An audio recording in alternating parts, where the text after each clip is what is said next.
and welcome to another episode of Do Go On. My name is Dave Warnocky, and as always, I'm here with Jess Perkins. Hello. And Matt Stewart. Thank you, Dave. Hello. Thank you, Dave. And welcome to you too, Dave and Jess, and thank you. Quick question, how good is it to be alive? A question that hasn't been posed for a while. And I would like to consider it. And I think my answer is I wish I was never born. Okay. Well, this week I'm going to jump on Matt's side because this is big people. Okay. We've been counting. It's big people. This is big people, yeah. It goes all the way to the top. This isn't for children. To a person. No, this is adult podcasting now. Young ears turn off. I don't have pants on. Whoa. And we've warned you, okay? No, this is big. We've been counting down the biggest topics of the year for the last 8 weeks. Yep. And it all comes down to this. The number one most voted for topic of Blocktober / Blowvember. Yes. Topher Grace period 2023, people. Oh, man. Can I say before we reveal what it is, this won the vote by an absolute landslide. Wow. Unbelievable. It was pretty tight between second spot and ninth spot. They were all 20-something% of the vote. Shit. But today's topic was just shy of 40%. Whoa. That's pretty unanimous. The people want this. Yes. That's amazing. If you think of 4 and 10 being unanimous, Dave. Exactly. Yes. This fucking guy, am I right? This fucking guy. Well, I mean, if you only accept the opinion of the top 40% as I do, Yeah, this is 100% of the top 40%. that's true. Okay, there's too many numbers. That's hurt my brain a little bit. So, yeah, but it was by far, like, the next closest was 28 or 29% of the vote. Yep. So this was big vote puller. Yeah, big vote puller. Oh, my goodness. It's gonna be good. All right. And look, you say that because obviously there is a spreadsheet somewhere that Dave and I would know. If we just looked at it, we'd know what this topic is. I have no idea. Dave, have you got any recollection? Can't say I do. Great. Can't say I do. So we're going in blind. We're going in blind. Well, should we say, so Blocktober is our annual countdown of our most requested topics. Matt puts together a massive poll of a couple of hundred topics that have all been requested many, many times and says, hey, what do you want us to talk about? And thousands of people voted. You could vote for multiple topics. Yep. But this one, obviously, it piqued the interest of 4 in 10 people on the vote, which is incredible. It's huge. All right. So we always start. Oh, do you want to explain how the show works, Dave? Well, we take it in turns to report on a topic, often suggested to us by one of the listeners. Go away, do a bit of research, and bring it back for the group. And as Matt was about to say, we always start with a question that gets us onto topic. What's it going to be? The question this week is, what book describes itself as the last word on the English language? Guinness Book of Records. Incorrect. Last word of the English language. Last word on the English language. They're saying this is the book. If you want English language, this is the Bible. It's not the Bible. The Bible is the last word. Amen. Is the whole Bible a prayer? Amen. It's, yeah. Sometimes, have you ever been at one of those dinners where they say, all right, let's read the Bible Yeah. as what do you call those things before? Grace. Let's say Grace. Bible grace. I thought you couldn't think of the word church. What do they call that thing where people go in and read the Bible? What do they call that, Room? What do they call that? What's that, a study? Butler's pantry? What is that? What is that? Okay, it's a book about the English language. Yes. Is it the dictionary? Yes. Specifically, Oxford. it is the Oxford English Dictionary. Wow, you go Oxford over Cambridge. Okay, interesting. Well, no, I'm only saying what the Oxford English Dictionary describes itself as the last So word the on the English most language. voted on topic for Block was the dictionary. Yeah. Have our listeners taken the piss? Are they okay? Are they all right? Have we run out of... Should Block end? Are you just going to Have we done all the good topics? Will you just be reading words and their definition? Yeah. I'm going to be reading the dictionary today. Whoa. It's going to be our longest episode ever. No, I'm going to tell the history. And it's only been suggested by 2 people. So that's another interesting thing. Wow. So much vote, but only 2 people. Tyler Spiewak from Deerfield in Illinois, Incredible. in the United States. I was just in Illinois. Yeah. Very cool. Is that where Chicago is? Yes. Yes. And also from Lauren in Warrnambool. Ah, Have you been in Victoria, where I am right now. Oh my gosh! Wow. Yeah, I've been there. he's a traveller. I've been to those He two has places. wanderlust. Are we led to believe that maybe Lauren has been using some sort of bot system to get thousands of votes for this topic that No, only one of two people to suggest? what you've got to understand is this story involves a intrigue, lot of words. Oh, intrigue is a word, yes. history, That was also in the dictionary. a murder Oh, I don't know if a murder is in the dictionary, but probably murder. of crows. Oh, Really? a collective noun. It's good, there's a bit going on, all right? Cool. Okay, yeah, well, at first I did think the voters, the listeners, had lost their minds, but it sounds like there's an interesting story to it. I trust them. I trust them with, not my life, but probably with my podcast. Yeah, trust them with Well, the vote. this is how the topic was pitched, and potentially this will be the name of the episode. Okay. The making of the Oxford Dictionary, a tale of murder and insanity. Whoa, we do like both of those things here. Okay. Dictionaries and murder. Can we take or leave insanity? Yeah. So I'm going to take it back to the beginning.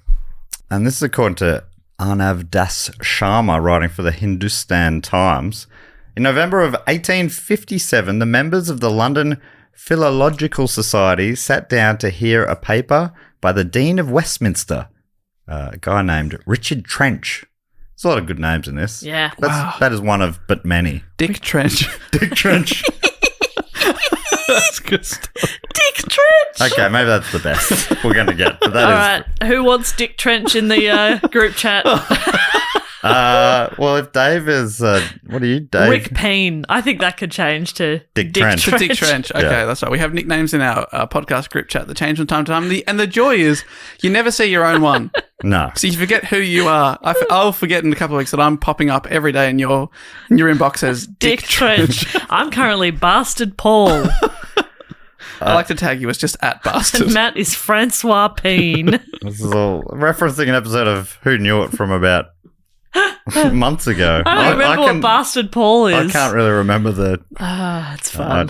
the origin either. Anyway, Dick Anyway, Trench. So Dick Trench argued to the London Philological Society that the English system of preserving words was so inadequate that the task needed to be taken up from scratch, that what Britain needed more than ever was a worthy successor to Johnson's dictionary, which is another Johnson's dictionary. Johnson's dick. Yeah, Johnson Dictionary. obviously being another word for dick. Dick dictionary. Can that be mine? Dick dictionary. That's pretty good. So this dictionary by Johnson that they mentioned there, that was the go-to word list of the day, according to Anna Kelsey Sugg, which is an awesome name, writing for Radio National. Kelsey Sugg said that Samuel Johnson's dictionary was published since 1755. So it was already a pretty old book. Oh, yeah, he's a pretty famous guy that put together the first dictionary, that guy, right? I don't know if it was the first dictionary. That seems to be slightly contentious. But Right, but that's a famous person. yeah. Like And his lifelong pursuit of putting something together. his book, I believe, was called A Dictionary of the English Language, in which the words are deduced from their originals and illustrated in their different significations by examples from the best writers, to which are prefixed a history of the language and an English grammar by Samuel Johnson AM. I didn't understand a word of that. I can see why he decided not to be a novelist. It's such a crazy title. It's way too long. It's so long. And there's like different fonts. And it's actually impossible to read. A graphic designer would have a conniption over that, I think. Well, you heard me try and read it. Yeah. There were words. Did best used to be spelt beft? Doesn't matter. But it just kept going. What about his portrait? Like they really captured how angry he looked. Oh my god. Just an angry guy. He looks like he's gassy. Yeah. Because he's kind of he's that, got poodle hair. But you know how people were like sat for portraits for like days? Yeah. Because he kept that expression for 3 straight days. That's just his face. Don't worry, his hair looks like poodle ears. He does. He looks like he's got the same ears as Humphrey, my dog. And he was clearly from a different generation, because I think every man involved in the Oxford Dictionary had a big bushy grey beard, and he was clean shaven. So you can see the dick trench there, the divide, so to speak, the dictionary trench. So apparently his book, according to author Pip Williams, included made-up definitions and idiosyncratic spelling and was, quote, completely incomplete. Which is like, at the time, it was the go-to, but it wasn't up to the job. So the Philological Society, a London-based organisation devoted to the scholarly study of language, agreed that a new system was required. They agreed with Dick Trench there. They're like, you know what? You bang on. Let's get to work. And this all kicked off the process towards the new English dictionary. The project was to be spearheaded by a trio of fantastically named fellows: Herbert Coleridge, Frederick Furnivall, and Richard Chenevix Trench. Oh, my goodness. Dick Trench. Dick Trench. And did you know Dick Trench's middle name was Chenevix? That's what I would have guessed. Yeah. Gun to my head. If you said, guess Dick Trench's middle name, I would have said Chenevix. Chenevix? Yeah, probably Chenevix. Or James. Chenevix or James. The big two. Yeah. The ambitious idea was to re-examine the English language from the Anglo-Saxon times onwards. And as it turned out, it took a while to accomplish. Okay. So they were basically back to like around 1100, something like that. So they were looking at centuries of words. According to the OED, the Oxford English Dictionary website itself, the dictionary was to be based on actual evidence of words in use, taken from printed sources dating from all periods of the language's history. Herbert Coleridge was named as the original editor, and he and Frederick Furnivall amassed a group of volunteer readers to scour English literature and extract quotations to illustrate the usage of words. These quotations were sent in on small pieces of paper collectively known as slips. How do they do it? How do they do it? This is a group of guys who know words. Yes. And that's how they can come up with something like slips. Beautiful. So you see a word and then you go, oh, that's one, and then you write it down. Oh, and then, that's a word. That's a word. And so like the first person is like the. Yeah. They send it in, and they go tick it off. And they come up with the definition of the. Yeah, well, they'll have a quote. They'll go, we found this the written in 1342 in an essay.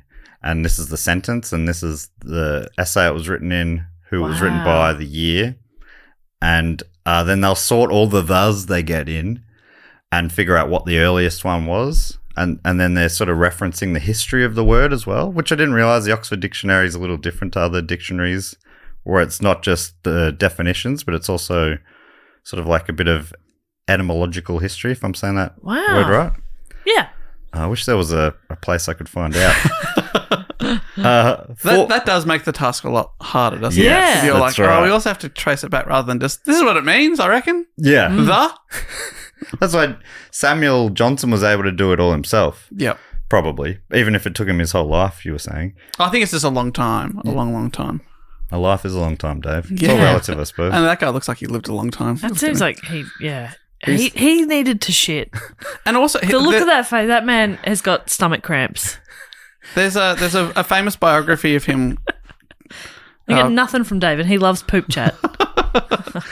Well, that's why he doesn't like the constipation chat. Yeah, he's like, I'm not interested in it. If he's not pooping, I don't want to hear about it. Get it out or shut up. If it's not out, it's not in my mind or attention. Were you going to say something, Dave? Doesn't matter. Oh, if there's a famous biography of him, it's like often listed as like, one of the first great biographies. Oh, cool. There you go. I think Dave maybe, and I think everyone listening should put this in the hat, Dave, to do an episode on Samuel Johnson. Yeah, and his From bowel The Secret movements. Life of Us. Give him the secret life of us. So 4 years after the dictionary was proposed, the editor Coleridge died suddenly and unexpectedly. Oh. And even though they've done 4 years of work, believe it or not, the vast majority of the project was still incomplete. Wow. What do you mean? That would have been a real relief for him. This is Death. taking The so sweetest long. relief of Oh my all. God, I don't have to worry about it anymore. Yeah. It was honestly, so much work. This was really fun at the start. I thought it would take us like 3 or 4 weeks. It was supposed to be a bit of fun. Now it's like, fuck. We're 4 years in and we haven't even got to B. This is terrible. A sweet release of death. Thank you. He's on his deathbed. His last words were, thank God. And then Furnival said, we're not up to tea yet. Yeah. Can you keep it in the A's? Furnival took over the job, but according to Arnav Das Sharma, Furnival devoted most of his time to frequenting the red light districts of Victorian England, debating socialism and cycling. The big three. Big three. Big three pastimes. You got to get down with the real people and find out how they're speaking. Yeah. Yeah. What do they bring into the vernacular? Yeah. So he hardly did any work. Apparently he was very enthusiastic, but his work ethic was just not up to scratch. So he got nearly nothing done. 22 years after the book was proposed in 1879, things started to pick up a little bit when new editor James Murray was appointed. James Murray, that's a name of somebody who's going to get shit done. Yeah. Don't you Those think? other guys don't have to work hard. Yeah. Their names are doing all their work Yeah, for them. Exactly. James Murray, he's got to make something of himself Yeah. because he is not memorable Exactly. otherwise. He's fighting for a personality. And apparently, like, he was a pretty obscure guy at the time. Of course he was. It's James Murray. Yeah. Who? I've met a million James I've Murrays. basically forgotten him. he was a teacher, I think. Oh, so boring. Mr. Murray, okay. Yeah, whatever. I would say, though, while James Murray isn't that impressive, if you throw in his middle names of Augustus Henry, then maybe does that add a little something to it? James Augustus Henry Murray. I'm still bored. Yeah. I fell asleep towards the end of that sentence. Yeah, Augustus is really picking up. Yes. And then Henry. Oh, yeah, Henry. James Henry Murray's no good. Augustus is. That's pretty good. Yeah.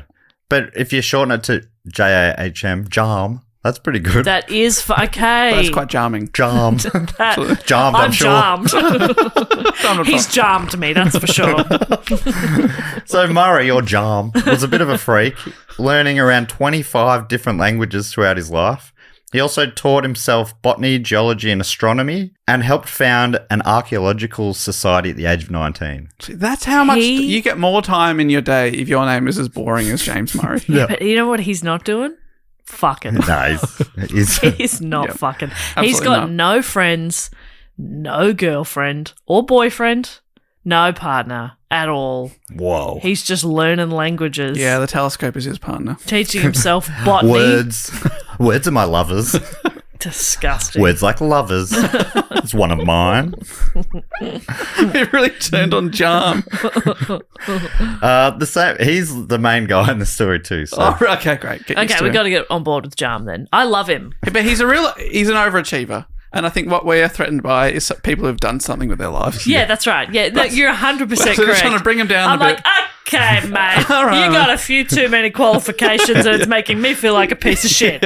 I did a 3-year degree, took me 4 years, and I've got nothing to show for it. Yeah, there's that guy I that... barely know one language. Yeah, there's that guy that in America who was a soldier, then became a doctor, then became an astronaut. You're like, come. And I think it was before he was 40. It's like, fuck. That's not fair.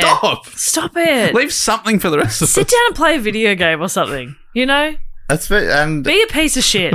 yeah, and we don't have the excuse of exciting names either. No, we've got the most boring name. Dave's Dave is maybe. only Warnicky. Warnicky's doing the heavy lifting there. Middle name James. Yeah. You, don't get me started on you, I know. Matthew James Stewart. So boring. Dull from Jessica start to Ann finish. Perkins. What the fuck? Yeah.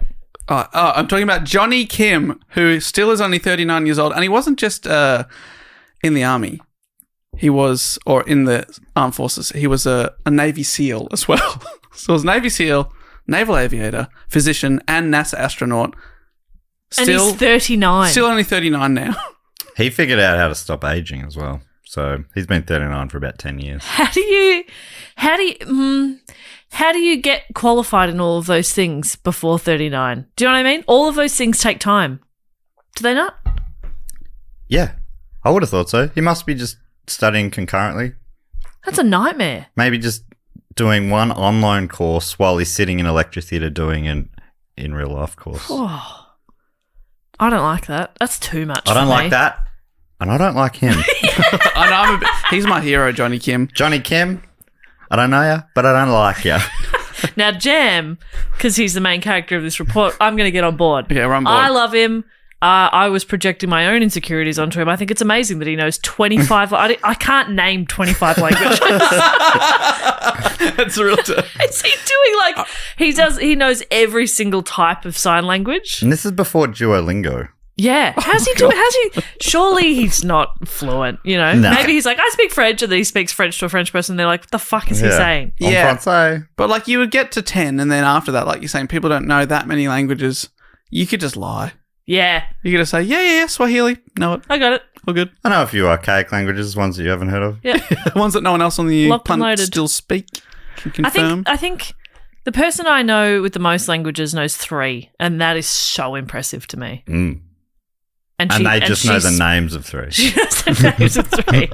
It's amazing. She can name 3 The languages. third one, you're like, I've never heard of it, but I believe you. German, you say. What? Wow. No, her third language is English, and she's one of those people that goes, I'm so sorry for my terrible English, and then says the most complex sentences, and you're like, fuck you. Yeah, that was terrible because I couldn't understand it because I'm not at that It's level. too smart for me.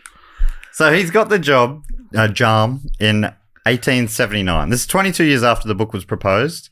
Things are kicking up a notch because that same year, Oxford also got on board, and the Oxford University Press agreed to be the publisher. So at this point, it wasn't even the Oxford Dictionary until 22 years into its life. Gotcha. They stepped in and said, hey, we'll publish help. this. Because before that, it was just the Philological Society, a word I'd never heard of before, but it obviously means something about words. You've been nailing it. Every so time you far. say it, does sound like you're about to go, for la la la la la la la la la. For la la la la logical society. I love it. So, yeah, according to Oxford, Murray, apart from everything else, he was a self-taught scholar from the lowlands of Scotland. And yeah, he'd been into language his whole life. Loved language. Obviously, everyone involved in this has a big beard and loves language. Yeah. Yes. I don't know, I think I'll stop mentioning it, but everyone speaks multiple languages. It's so threatening to me. So he's working in Mill Hill, London, still sort of part-time because he's still working as a teacher. And he converts his shed out the back into a building called the Scriptorium. How do you feel about that, Jess? I feel like you could be off him again. Welcome to the Dave. Scriptorium. James, this is a shed. Actually, Dave, Move the whippersnipper. I think you'll find I fucking love that. Scriptorium. Scriptorium. That rules. So he's out there and it's just full of books. The walls are just lined with shelves and pigeonholes with slips of paper, words and everything. Eventually, Oxford Publishing is like, we got to take this up a notch. We need you to go full time. And he moved to Oxford, got a new house with a new shed, New which he Scriptorium. dubbed the Scriptorium 2. According to Pip Williams, that's where he and his team of lexicographers, if I'm saying that right, and assistants went every day to collate and to draft the definitions of every word in the English language. It's funny to think now, like, all the ones that keep updated, that all the work's been done. So you just have to update, which is in itself a huge job. But to start from scratch is Like, where do you start? hectic. Yeah. Well, they went with A, and I think that's right. And were they the ones that decided what order the alphabet went in? Yes. Wow. Well, I think So then just how based do you on- start with A? You Before know? that, absolute free-for-all. I've been quoting Pip Williams a bit. She wrote a book called The Dictionary of Lost Words, which was a historical fiction novel from a couple of years ago, but it was set inside the Scriptorium. Oh, cool. Yeah. Pip Williams is a great name. Great name. It's like it's bordering on boring, but the Pip saves it. The Pip does so much. Yeah. But if her full name is Philippa, Philippa's still pretty cool. Yeah, that's pretty good, I reckon. Yeah. Yeah. Williams is letting her down. Pip is saving the day. I think Williams, because Jess Williams is like, pretty good name, Yeah. but forgettable. Yeah. Pip Williams. Imagine Pip Perkins. Pip Perkins. That's that's- insane. I feel really like Pip good. Perkins would be an ace fighter pilot. I agree. Pip Perkins. Yeah. I couldn't think of anything a pilot would say. Pip Perkins, we're just Ladies and gentlemen, this is your Captain Pip Perkins speaking. You messaged us from your trip saying you had a couple of pilots with some great names. Oh yeah, there was one flight. I can't remember what their names were, but it was something like Kevin and Phil or something. I don't know why, but I was just like, two names you don't hear that often anymore, and never together. Never together. Never Kevin shall meet a Phil. And I hope they thought I was laughing at something else.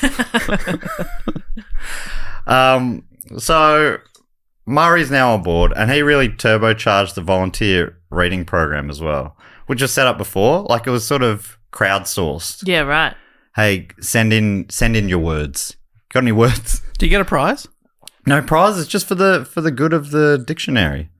According to Anna Kelsey Sugg, Murray enlisted the help of thousands of ordinary people. He sent a call out to the public in pamphlets distributed far and wide and republished in certain journals, asking people to find quotations from magazines, journals, books, or newspapers containing words he and his colleagues were looking for.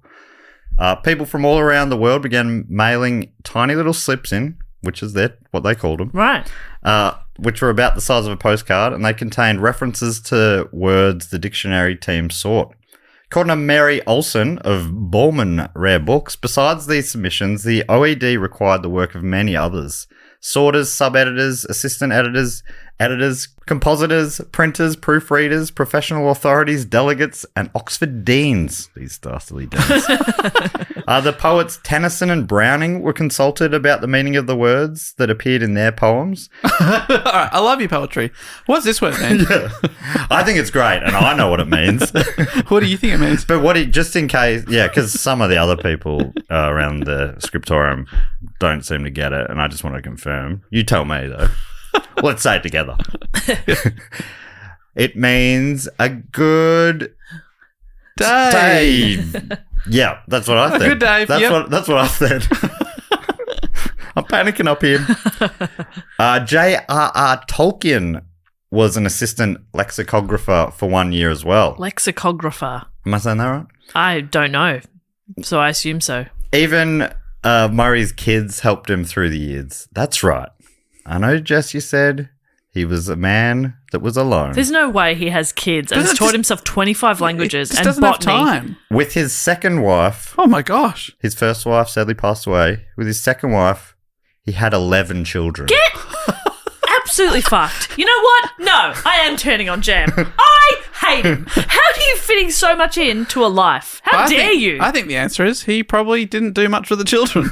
No, what he did was he put them to work. So he paid them pocket money to sort the slips into alphabetical order. Ah, okay. Well, he didn't have children. He had colleagues. Yeah, that's right. I like to view my children as housemates.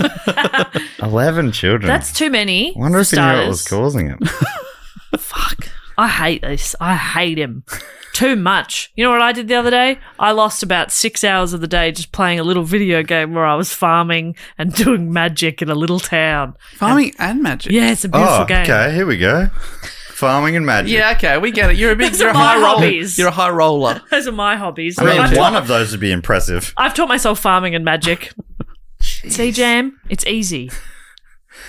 According to Kelsey Sugg, the team at the Scriptorium would sort the slips chronologically to determine the history of the word, from the oldest example of its use right up to the most up-to-date. The lexicographer's job was to go through these textual examples of words, fashion meanings, and show how a word might have changed throughout history. That's what would be put in as an entry in the Oxford English Dictionary, Pip Williams says. Wow. Pip William, fighter pilot. And this is where the Oxford differentiates itself from Australia's Macquarie Dictionary, for example, or the Collins Dictionary. According to Williams, those dictionaries give us modern up-to-date meanings of a word, but they don't give us the history of the word. Whereas the Oxford English Dictionary is a historical text, so it gives you the history of the word. It gives you the earliest known use of the word in text, which is really important, according to Williams. Takes you from maybe the 1530s all the way up to the current day. I also read that it takes you back even further than that. But That is pretty amazing, but also you got the internet now for that. You know, just give me one of those cute little dictionaries. Yeah. I'll flick through that. You know, a good site on the internet, What's that? Oxford English Dictionary. Ah, Yeah. .com. OED.com. .com. .com. For instance, if you looked up the word pants in the Collins Dictionary, Yes. it will tell you the British definition is Pants are a piece of underwear which have 2 holes to put your legs through, an elastic around the top to hold them up around your waist or hips. Okay, so that's what you get the Collins Dictionary. Sure. It would also have the proper meaning of pants being, what? Trousers. Trousers, yeah. I don't know why the English have it wrong. It's their language. How did I get it so wrong? But according to Anna Kelsey Sugg, if you looked up pants in a modern Oxford dictionary, you'd also learn that in the 1800s, the word was considered a vulgar abbreviation of pantaloons. Uh-huh. So you get that history, Yeah. which is fun. Couldn't have figured that out myself. I love that it was vulgar. Vulgar. Oh! How dare you? How dare you? How dare you? I guess we're actually kind of the only ones who, not the only ones, but like what Americans would say like panties and pants in the UK is underwear, but we'd call them undies. Yeah, we are children. We are children. Undies because they're underwear. Do we? Yeah, but I mean, I think that's what do you call them undies? Things you wear? Yeah. Huh? I think I call them Jocks? Yeah. Well, jocks are male. Oh, I don't wear jocks. but undies, I think that's like a gender neutral term. Isn't Yes. Wow. it? Huh? How about Does that that? make you think? Dave, you've lost it. You're lost in Yeah, thought. I'm lost in thought. What do you call them? You got your drawer at your house where your Drawers. Where your underwear Some goes? country calls them drawers. Drawers? Drop drawer. Yeah. Undies, underwear, boxers, Yeah. Boxer briefs. boxer briefs, Those are two different things. tighty whities, Yes. Tighty. my G-bang. Okay. Tidy white is like that's an American thing, right? Yeah. That's a style of undies in Yeah. America. Yeah. And all the tidy whities I've seen on the big screen and the little screen are the floppiest underwear I've ever seen. They're not tidy. They're not tight at all. They're all so saggy and floppy. I just think like words have meanings. Yeah. Let's stick to them. Yeah. Yeah, I agree. I think we should do what they did back when you started the story. Throw it all out. Start again. Start Yeah. again. Yeah. Yeah, you reckon we'd start again? Start again. It's been, 150 years since I started? Throw it out. So I think Start again. Start fresh. let's go to the Philological Society Yeah. and say this Oxford Dictionary is crap. Yeah. This is, It's not up to it. Throw it out. Throw it out. It makes no sense. We're going again. Yeah. I think that's reasonable. Let's start our own scriptorium In a shed? in a shed. Have either of you got a shed? No. Oh, yeah, I do. I mean, it's not as big as this one. It is a literal, cupboard. Okay. That'll do. It's cozy. Yeah. Get 3 of us in there with our... Move the whippersnipper. Whoops. Yeah. Let's get to work. So basically, with words in the Oxford Dictionary, you get the historical context and a bit of the evolution of the words. It's so funny. I had no idea about any of this. Yeah. I wouldn't have thought that that's what made it different from the Cambridge Dictionary or the Macquarie, like you're saying. Yeah. Huh. I don't know why I don't know about the Cambridge Dictionary. I wouldn't even use that as, a napkin. What about toilet paper? Would you use it as toilet paper? Well, a gentleman never shits. Oh, of course. So I would have no need to. Sometimes they have the smaller dictionaries and they call it the concise dictionary. Yeah. As a child in primary school, I thought that was pronounced concise. Oh. I thought it was the concise dictionary. I was like, I guess that means small. The concise. Fucking idiot. You are an idiot. You were and are. I don't know. I think that's fair enough. I'm certainly not going to sit in my glass house and make fun of you for mispronouncing a word. I can, because I say everything perfectly all the Yeah, time. you're infallible. That's right. According to the Britannica, the aim of the dictionary is to present in alphabetical series the words that have formed the English vocabulary from the time of the earliest records down to the present day, with all the relevant facts concerning their form, sense history, and etymology. That's all pretty much common sense stuff to me. So anyway, when Murray took on the project, he estimated it would take about 10 years for him to complete it. Wow. And it had already been going for 20. 22, yeah. Yeah. But, there was a bit of faff in that. There was that Lot of guy, faff. like, cycling And the and red talking light about district. socialism in Yeah. the red light But district. this guy sounds like he gets stuff done. So if a guy that gets stuff done thinks it's going to take 10 years, I back that. Yeah. Well, he's probably being conservative, probably get it done. Yeah, done 5. 5, yeah. 8 Yeah. max. But he's giving himself 10 in case he pops out a few more children. Yes. He's not sure where they keep coming from, but... So Anyway, he's like 10 years. Obviously, he knows it's a big task. And he's thinking it'll probably end up being 4 volumes, each of around 1,600 pages. So after 5 years... Wow, that's so many. After 5 years, he would have expected to be, have 2 of the volumes done and be somewhere up around M, I guess. But he was a little bit off. After 5 years, they had completed all the way from A up till Ant. How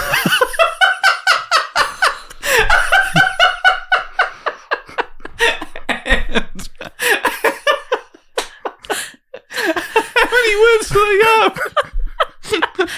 All right, let's just do a quick stock take. All right, we've got 7 words. That's pretty good. That's more than a word a year. The mail system back then, slips took a while to get there.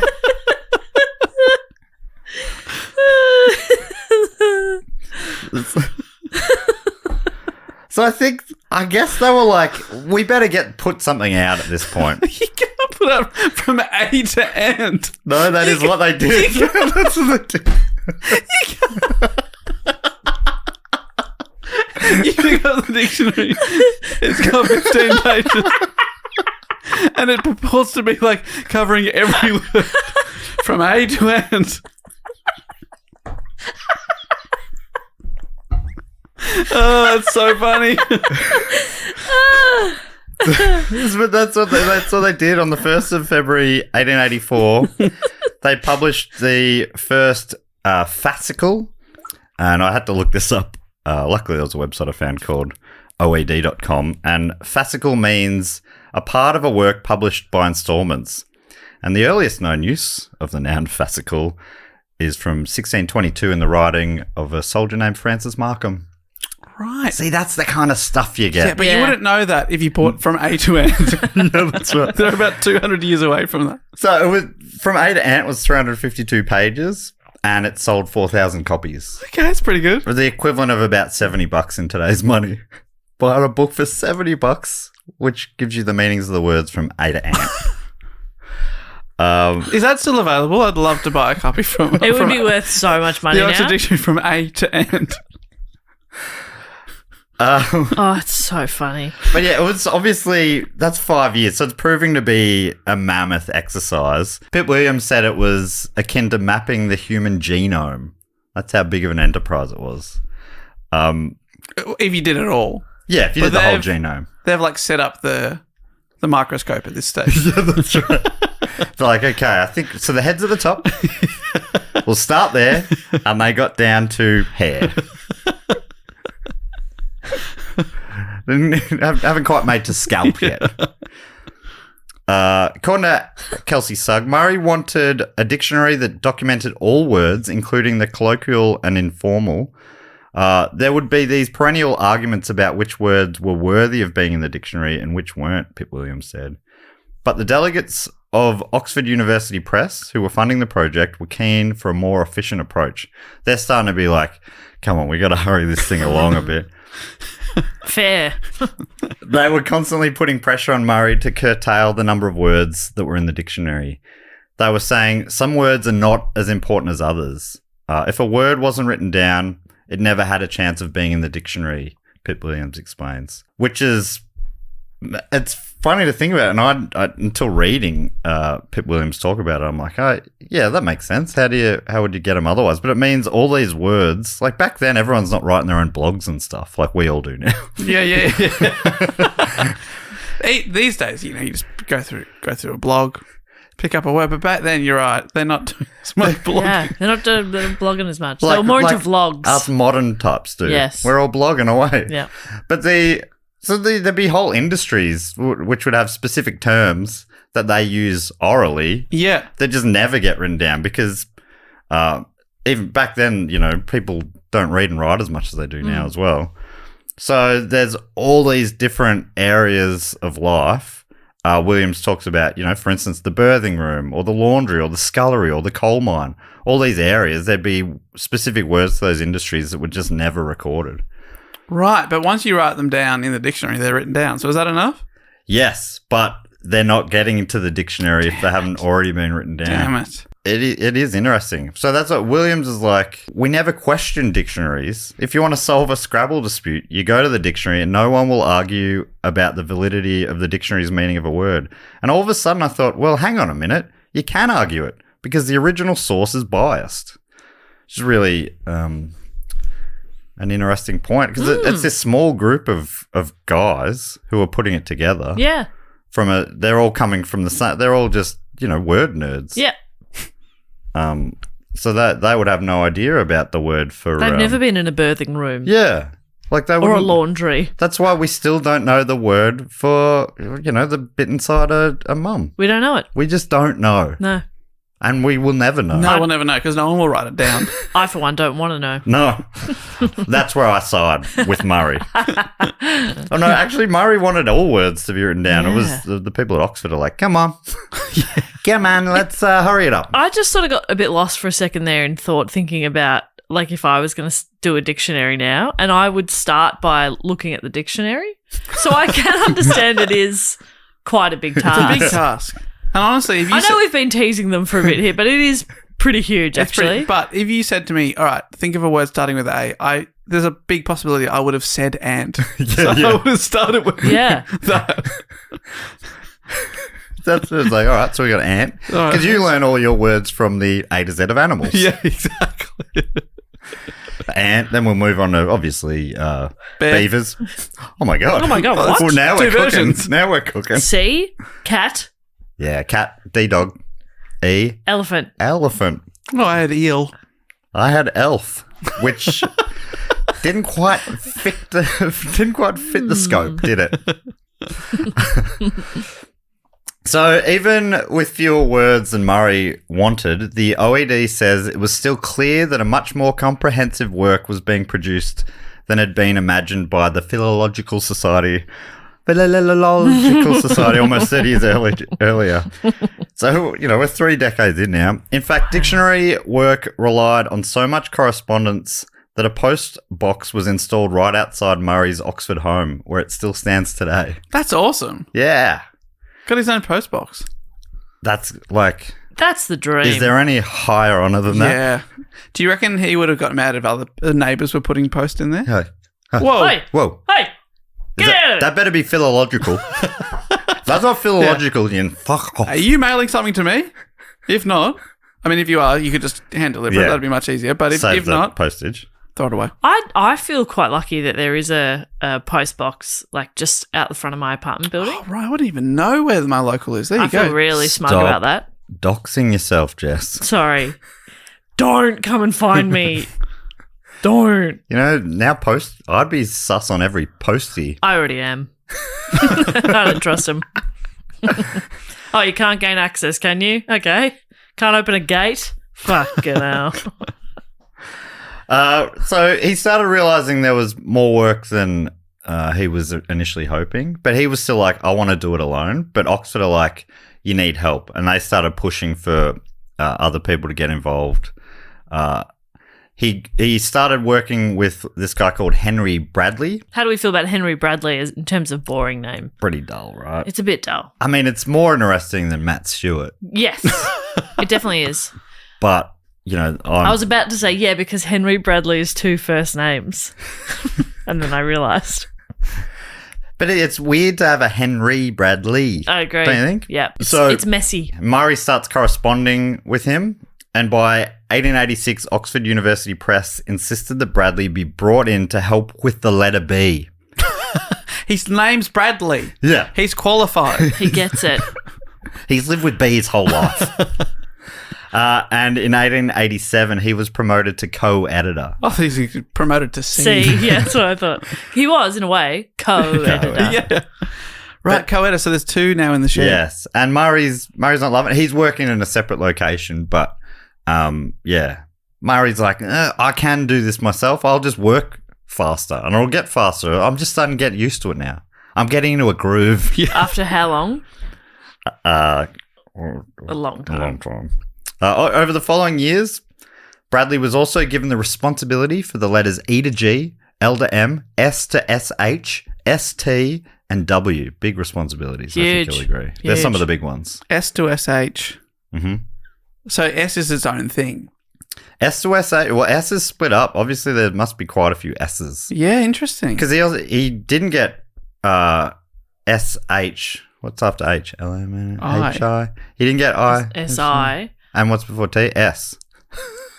So for Somebody some else reason, had the middle. they took off SI to SS. Right. And then there's also like E to G. And then what was after that? L to M.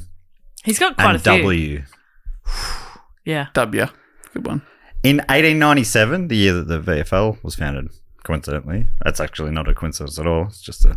Anyway, in 1897, a man named William Craigie started working on the dictionary. In 1901, Craigie was also promoted to co-editor. Okay. So that's a triumvirate all of a sudden. A word I'd have to look up in the dictionary. And I'm possibly not using correctly. Please don't look it up. So we've got Craigie, Murray, and Bradley. I'm afraid this project was just too darn large. So we've got 3 editors, but the OED editor's chair still had a little space left to cram on one more philological arse. And personally, I think that arse belonged to the best named editor of the lot, Oh, Charles Talbot Onions. spelt like the Spelled like onions. That's great. Charlie. Talbot Onions. Charlie Onions. Charlie Onions. Hello, sir, it's Charlie Onions. Need help with a dictionary. I love it. Yeah, that's great. Talbot. Talbot Charles Onions. Talbot Onions. That rules. So good. Charlie Onions. Charlie Onions. So Charlie Onions is the 4th He's the 4th. co-editor. Yeah. Wow. Murray must be losing Yeah, his Murray's mind. pissed, Yeah, right? all right, fine. I'll have 1. No, okay, 2. That's it. 4. Okay, Onion. Fuck. Yeah. He's losing his mind. Okay, he's like he's Surely still. this is where the insanity comes in. Is Murray still in A? Murray's still like, "Oh, I'm up to Anteater." So Onions started working on the project in 1895. According to the OED, from 1906 to 1913, he worked on the dictionary under Henry Bradley and William Craigie, preparing portions of M, N, R, and S. And in 1914... It's been going forever already. Yeah, that's right. It's almost 20 years in before he was promoted to co-editor and was responsible in that capacity for the sections SU to SZ. Jeez, there mustn't have been heaps in there. WH to working and X, Y, and Z. So there, They're like, whatever, have the scraps. have last X, Y, and man Z. in is getting scraps Yeah. for sure. Yeah. Yeah. Xylophone. Yoga. Done. Zebra. I'm done. Next. What else we got? What's next? I'll do numbers now. So the editors worked away on different sections each, and they all had their own teams of assistants. Apparently, Tolkien later gave a nod to the 4 editors in one of his stories. There was a part where he said, when a word needed defining, we'd ask the 4 wise clerks of Oxenford. Which just makes me think, did he actually do anything? Did he have an imagination? Is that a typo? Yeah. Anyway, I mentioned these volunteers from around the world sending in the slips which the dictionary was built on. And I'll tell you more about some of them after this quick break.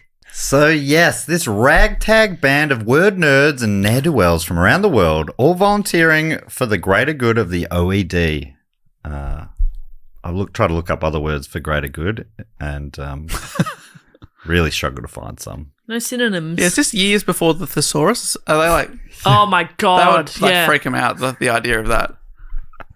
You That got to would- run that before would you can walk. break their brain. Yeah. They'd be like, I can't do that. I'm still working from W to working. I'm not even up to working yet. I'm working my way towards working. Sarah Ogilvie writes about many of these volunteers in her book, The Dictionary People, the unsung heroes who created the Oxford English Dictionary. I think we're throwing heroes around too much, aren't we? A little bit of mayo on that one. No, they're unsung. We got to be singing about these heroes. These heroes. These heroes. Okay. What- God bless those brave boys and girls. We've just entered World War I in the story. The real heroes, those brave, brave boys. But it's amazing how many books, both fictional and non-fictional, are about the Oxford Dictionary and how it was written, people are obsessed by it. Well, as we know, nearly 40% of voters. Yeah, people are so keen on this one. According to Ken Haley, writing for the Sydney Morning Herald, Ogilvy's work stems from a serendipitous find, a discarded volume that turned out to contain Murray's address books, identifying 3,000 contributors who provided the building blocks of the masterwork. So it sounds like she just somehow stumbled upon this book that had his little black book inside with all the volunteers and notes against them and stuff. Is it, and like years later? Yeah, this is like Ogilvy's, I think this book was written quite recently. Yeah, okay, cool. That is a fascinating bit of history to have. Yeah, amazing. And she's an Aussie. I don't really know how she came across it. I think it might have even been published this year. Oh, incredible. Yeah, so it's quite a recent... Is she going around door to door seeing if they're still there? Yeah. Hey, you remember when you submitted some words to the dictionary about 100 years ago? What were they? She just got really lucky finding this book. She has no right. Yeah. She has no right to be writing her book, but she's like, I got the info. I got the book, so... I got it, so I'm going to write it. In the book, Ogilvy has a chapter called Hopeless Contributors, which lists a bunch of volunteers who weren't up to snuff according to the OED's various editors. So she's got these notes. Wow. And they were all hopeless for different reasons. Hopeless is a bit full on, isn't it? Bit unfair. Bit unfair. Well, you don't know. This is I haven't even told Well, you they're just sending in letters, and it just says butter. Yeah. I cook with this. Yeah. Butter. Written in crayon. Butter. I like it. I've written this one in butter. I think you'll find it's delicious. Have a lick. All right, Uru. Here's what butter means to me.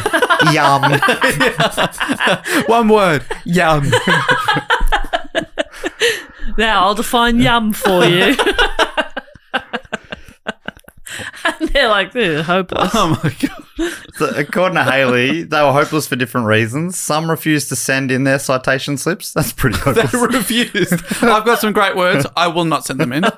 These are mine now. You can come collect them, but I will not be posting them. They're really good. They don't trust posties. Yeah. And I get that. Others produced slipshod work. A few to whom Murray had sent specially selected volumes promised much but produced nothing. For instance, next to the name T.W. Tonkin of Barnes, Murray wrote, quote, "Imposter stole the book." Imposter.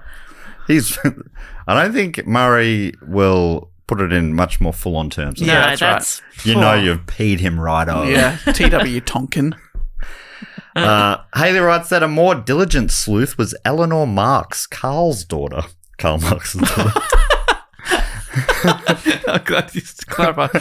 Daughter of Carl. You know Carl? from down the shop. From down the shop. Yeah, you went to school with your dad. Carl! Carl! Come on! Come on! We used to go to Carl's house. He's let you swim in the pool. Yeah, Carl's pool was huge. Oh, God, all the kids love Carl's pool. How do you not know Carl? One of Carl's daughter, Eleanor's words that got in was ruffle. And she cited a Madame Bovary citation. I've cited in citation, which was pretty clumsy, but No, it was beautiful. I had nowhere to go. I couldn't think of another word. What could for you citation. do? What could you possibly do? I was stuck. That's I mean, it would feel good if you got one. Oh, yeah. That's a good feel. I can imagine Yeah. if you're like, ruffle, got it, that's mine. I'm in the dictionary, baby. According to Haley, more than 10% of dictionary people were clergymen for some reason. He suggested it's because maybe they had a bit more time on their hands. Wow, that's offensive. But they were big, maybe just big readers. Yeah, I mean, they got the good book is there Yeah. at all times. Yeah, a lot of pages. All of of them pages. that they're sending in, it's just, that one was from Jesus. Jesus said that one. I credit Jesus. I credit Jesus with everything. Thanks, Jesus. My lunch, Jesus. Thanks, Jesus. I think we're losing our minds a little bit. I think you're inventing these characters. But nothing. Keep going on about butter and Carl's pool, and now we're priests thanking Jesus. What's going on? They're all very believable 3D characters. 3D characters. Thanks, Jesus. One of the clergymen was a vegetarian vicar, named John Mayer. And he included other words for vegetarian, including fruitarian and nutarian. Okay. Those ones didn't quite catch on, but I think they got in there. 3 of the 4 most prolific contributors. I'm saying that weird, aren't I? No, Great. No, it sounded like music to my ears. that's beautiful. Contributors. Yeah. Okay. Love it. That's Well, perfection. 3 of the 4 most prolific contributors were asylum inmates, and the 4th most prolific ran an asylum, which made Ogilvy ask, was it their madness that drove them to do so much dictionary work, or was it the dictionary work that drove them mad? Oh, Which that's is pretty good. No, they're already in the asylum. Yeah. So it probably is that. And is it the same asylum? Sarah, sorry. if Sarah, you're listening, sorry. I mean, personally love your work. love your work, but that's ridiculous. Should say this, Sarah, as well. If you are listening this far in, we're a silly podcast. We mean no harm. We're not making fun of. I think she heard the butter stuff and was like, I'm not taking these people too seriously. But she stuck with us. And that's what I love about Sarah. Like, come on. Nobody's like, crediting us in their podcast. You know what I mean? Nobody's like, No higher honour, though. I'm using, No higher honour. I'm using these dumb as the source. I remember just yesterday. Do you remember an episode of ours is in the National Film and Sound Archive? Do you remember that? Yeah. They wrote to us and asked us. Run by the remember. Australian government. I don't remember. The Video that. Games Sure. Crash episode is forever Really? part of the National Film and Sound Why? Archive. Why that one? I can't. Maybe there wasn't much media on that event. There wasn't even an Australian. No, but they wrote to us and asked, and then I think we gave them like we're like, sure, no money involved or anything. They just put it in there. Well, it should have been a bit of a quid pro quo. You know what I mean? We should have gotten one submarine for it. Yeah. Yeah. They would probably make that deal because the Australian government's never actually. They're always in the future, the submarines, aren't Yes. they? They promised so many submarines in so many years. Yeah. We're always about to get some great submarines. So should I not have asked for a submarine? You know what we need? Australia, what we need as a country is to spend more money than any other thing on future submarines. Future Yeah. subs. Yeah. Future subs. I agree. You really, I mean, if you buy subs now, they're already out of date. Yeah. But if you buy future subs, Yeah, great. they're never out of date. You never even have them. Yeah. They can't be obsolete because you don't have one. We're always about to get the most up-to-date submarine. I do remember we got the one time we made the mistake of actually getting them, and by the time we got them, they were out of date. Yeah. And I don't think they ever quite worked, but I vaguely remember the Collins class submarines. Probably made by the dictionary people. Should have got Oxford to do it, obviously. Yeah, Oxford subs, they're the good ones. Yeah. Yeah, and it would take a really short time, for sure. I think they make similar estimations Yeah. on budget and 5 time. years. Yeah. Easy. Get 8 8. I'm fascinated by the people in the asylum. The 3 people that are Patients? patients Yeah. in the asylum, and then also someone who's at the facility. Are they all there egging each other on? Like it's like a group No, they're activity? it's just a coincidence. Incredible. Yeah, really interesting. I'm going to talk about one of them in particular, and his name was William Minor. By the way, I should also say, Jess and Dave, this guy, William Minor, middle name, how do you see this? Chester. Ooh, William Chester? William Chester Minor. Well, William Love it. William C. Minor is pretty good. Yeah. Yeah, W.C. C minor. Yeah. Can you give me a C minor? Ah! Anyway, before we talk more about him, Tim Randall from Brisbane and Alex Buxell from St. Louis or St. Louis. I cannot get it in my head Because which I think one it there's is. a St. Louis and a St. Louis. Oh, okay. That'd be why. I think. And you ticked them both off. Well done. So they suggested we do an episode on William Chester Minor in particular. So let me tell you about him. When Tyler, one of the topic suggestors, suggested this topic, he specifically wanted us to focus on this guy Minor, and he linked to an article by Debbie Fulks on her website, forgottennewsmakers.com, which has a bunch of great essays that worth a look.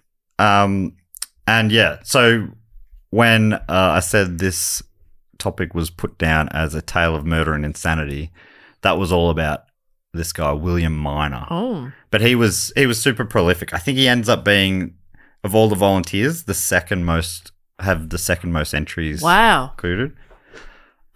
So he was born in 1834 to American missionaries, but he lived in what is now Sri Lanka. I think he didn't get to America till he was a teenager. But he also, like everyone else involved in this, had a huge beard and knew a lot of languages.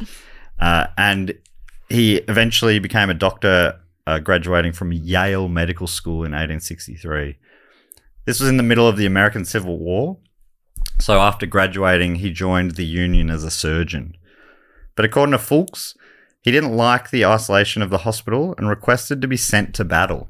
Eventually, he got his wish and was sent to Northern Virginia, where he first encountered the filth of a field hospital and excruciating pain of soldiers suffering from gangrene. Wow. His friends described him as a sensitive man who loved to paint, play the flute, and read books, and the battlefield was not an easy place for a man with such artistic sensibilities. You can't hear the flute over the gunshots. Keep it down!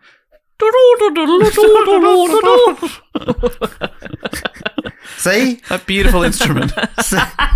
See, with all that gunshots, you're making me make it sound like a different instrument.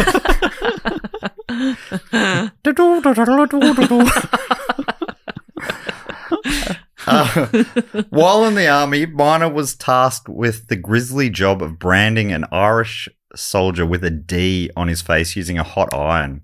It was meant as a deterrent against deserting. Apparently, this was a big thing. They either do it on their leg, I think, or on their face. And was he like, this is a civil war in America. I'm Irish. I don't have anything to do with I have a dog in this fight. This is a mistake. Oh, look, this is a Kentucky tour. I wandered off. I'm so sorry. If I could just find my people, I'll keep going. I thought this was an interactive theatre experience, but yeah, I guess it is. Yeah, honestly, it's a bit much. Yeah, branding someone on the face is awful. And apparently, that freaked him out, and he had these fears that the soldier was going to come and come for revenge and stuff. And he got pretty paranoid about that. Journalist Simon Winchester, who's another guy who's written a book about the Oxford Dictionary, suggests that such tasks and the full-on conditions of the war generally may have played a part in Minor developing a case of severe dementia and paranoia. Fulks continues, Minor was later transferred to a hospital in Alexandria where he distinguished himself and received a promotion to assistant surgeon in the US Army. He moved to Governor's Island, New York, where he treated cholera patients. So he was obviously pretty impressive as a surgeon, and he worked his way right up towards the top. But it was here that he began to exhibit signs of paranoia and promiscuous behavior, which he grew up in a super religious family. Parents were missionaries, so he was very conflicted by, like, all of a sudden having sexual desires and whatnot. Right, from missionary to missionary, my God. That's right. Just looks disgusting. Is that where that comes from? I don't know. Yeah, you wouldn't know. Look it up in the Oxford English Dictionary. Okay. We'll see if this thing works. Okay, missionary. Let's see what we got here. A person sent on or engaged in a religious mission abroad, or to act as a missionary, do missionary work. Okay. So they don't have missionary. Should we submit it and get our name in there? Should we? Okay, but now look up doggy style. See if they have that.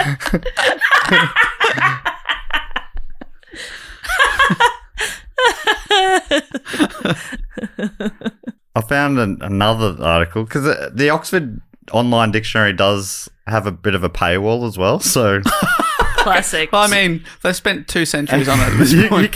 You can get to a bit of stuff, but Columbia University writes, in the missionary position, the woman lies on her back. Okay, well, I don't need to know. Though Christian missionaries didn't invent this position, they were inspiration for the name.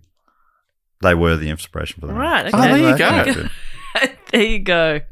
Apparently, evidence of the position's existence in art predates the Christian era. Wow. Isn't that, like, obviously, that feels like that would have been one of the first ones, I reckon. Turns out people have been having sex for a while. A little while. That's interesting. Anyways. Can you Google when was sex invented? Back to Fulks. So he's now worked his way up in the army. He's sort of 2IC as a surgeon. So yeah, he's starting to show these signs of promiscuous behaviour. He started carrying a Colt 38 and spending the nights with sex workers.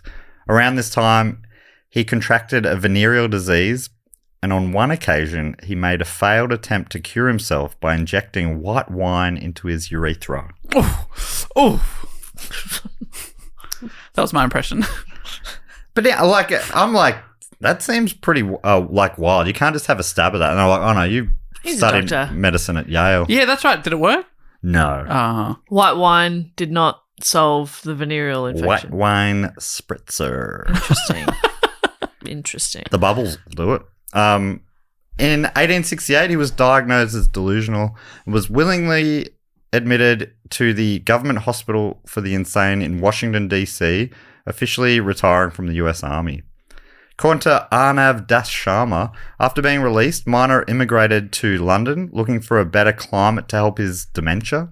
I don't know if London's ever been called a better climate What before. are you doing? But an incident there would seal his fate. One of the notorious crime-infested areas in Victorian London was a place called Lambeth Marsh, and this is where he went to live. And here, Minor, where he would frequent the red light districts, was haunted by severe paranoia. He believed people were breaking into his home, and this culminated one day in Minor shooting and killing a man named George Merritt on the 17th of February, 1872. Minor believed Merritt to be a thief, but he was just a man on his way to work. Shit. He was on his way to, just a working class guy working on his way to work in a warehouse. Oh no, that's not good. No. He was arrested and later confessed it was a case of mistaken identity. Wow. Fuchs continues. During the trial, the full scope of Minor's mental illness came out and he was committed to the asylum for the criminally insane in Broadmoor. So basically found not guilty on the basis of Insanity. Yeah. Minor's life at Broadmoor was very comfortable, though. His status as a surgeon was respected, and he was given 2 adjacent rooms, one for sleeping and one for him to paint, play the flute, and read. Because, man, you wouldn't want to be his next door neighbour, would you? Oh my, keep it down in there. I love the flute. It's a beautiful instrument. Such a lovely instrument. Because of his pension from the US Army, Minor was allowed to buy steak, wine, brandy, newspapers, and books for his collection. He even hired other inmates to perform chores for him. It sounds like he was living like a king in there. He He was actually loving sounds it. like a pretty great life. Aside from the fact that he murdered someone. And also, he's still traumatized at nights, especially. He has these delusions and visions. And Yeah, awful. So Minor felt very remorseful for his crime, and he sought permission to pay his victim's widow restitution, which was accepted, and she appreciated. She was now a single mother, so Okay. he sort of helped pay, he helped pay her children's way. Wow. And it even led to them kind of striking up a friendship almost. She would visit regularly, delivering books to him that he bought, which is quite strange. And in one of these books, Minor found a pamphlet written by editor James Murray, Jam, asking for volunteers to help create the first Oxford English dictionary. So this is why it's this story. He's one of the key volunteers. If he didn't murder, he wouldn't have ended up here. It's just like this really weird series of events that led to him getting this perfect job for him. So is murder good? Is that what we're thinking? I think so. Yes. No. I will say. No, he's saying no. I don't think so. I know it is good. Yes. I don't think I know. As Fulks writes, the doctor set about this task with voracious energy, meticulously copying words and quotations from volumes of books. He started working in tandem with the editor in Oxford, Jam, writing to him to find out which letter he was working on and then searching through his papers to send him words starting with that letter. Minor and Murray corresponded regularly, say even weekly, and the first time Murray visited Minor at Broadmoor, years later, he was shocked to discover that Minor was an inmate and not a staff doctor. So he'd been talking to this guy, he's a doctor at an asylum, assuming he was, working, not living there. And the editor and the volunteer met together many times over the years and developed a friendship based on a mutual love of reading and words. Wow. Two big, bushy, bearded men. According to Arnav Das Sharma, Murray noted that without Miner's contribution, the OED, Oxford English Dictionary, would have had over 4 centuries of word origins missing from its roster. Many words that Miner rescued came from his eccentric reading choices, including essays about political philosophy, but all sorts of different things. One example, according to William DeLong, writing for All That's Interesting, was in an essay published in 1608. Miner found the word colander on page 102, countenance on page 10, and ulcerated on page 12. Wow. Three very handy words that I use nearly every day. Yeah, I wonder what that story was. Over the period of 20 years or more, Miner supplied at least 12,000 quotations in his weekly correspondence with Murray. That's amazing. That's incredible. But despite his impeccable work for the dictionary and Murray's petitions for his release, Miner remained in Broadmoor for decades. He ended up being that he was there for longer than anyone else. According to Fulks, his nightly torments, during which he claimed to have uncontrollable sexual desires, never abated, and he saw himself as a vile sinner in the eyes of God. And on December the 3rd, 1902, when Miner was 68 years old, in an act of penance, he cut off his own D. What? Whoa. Yeah, apparently he sent for a doctor. He's like, hey, can I get some help here? That knife I used to cut out quotes and stuff, I've got up to D. Oh, my God. Wow. Wow. He branded that man D, cut off his own D. Yeah. That feels like Full circle. Yeah, penance paid. 2 years after his self-mutilation, Miner became increasingly sick. He was 76 years old when he was given permission to return to America to live out the last of his days. So this was, years later Wow. again. And apparently that was, there's, different sources, but apparently he was given that release based on the petition from Murray. And according to Arnav Das Sharma, Winston Churchill was the politician who approved his release. Don't know. I'd take his word for it. I'd trust Arnav Das Sharma with my life. Yeah. Back to Fulks. Murray and his wife went to Broadmoor to say goodbye in person and to give Miner 6 unpublished volumes of the Oxford English Dictionary to take with him. Dr. Miner returned to the Government Hospital for the Insane in Washington, D.C., and during the 9 years he lived there, he was diagnosed as having schizophrenia, a term that only came into usage in 1912. In 1919, Miner's nephew successfully petitioned to have his uncle moved to a hospital for the elderly insane in Hartford, Connecticut called The Retreat, and less than a year later, Miner died of pneumonia in his sleep. According to DeLong, Miner's innocuous grave in Connecticut simply lists his name followed by birth and death dates. It says nothing of his contributions to the English language. So yeah, that's the story of Miner, which is a big chunk of what probably makes people interested in this story. Yeah, super interesting. But I'll go back and sort of finish briefly about how the dictionary all continue to be put together, because hasn't even been fully published yet. Wow. I mean, it has now, I should say, where I'm up to in the story. It's out now. It is out now. Okay. It was out this week. At an all good At the time of recording. It's crazy. So Murray hoped it would take about 10 years. When the job was finally completed, it was April of 1928, almost 50 years after Murray took on the challenge and 71 years after it was initially proposed. Was Murray still alive? Unfortunately, he was not. No. Neither was Bradley. Neither of them saw it to completion. No. What? Leaving Charlie Onions? Charlie Onions is still alive now. Charlie Onions will live forever in our hearts. Murray died in 1915. Ah, wow. Yeah, so that's a bit sad. But according to the Oxford English Dictionary, instead of 6,400 pages in 4 volumes like it was sort of originally thinking, the dictionary culminated in 10 volumes containing over 250,000 main entries and almost 2 million quotations.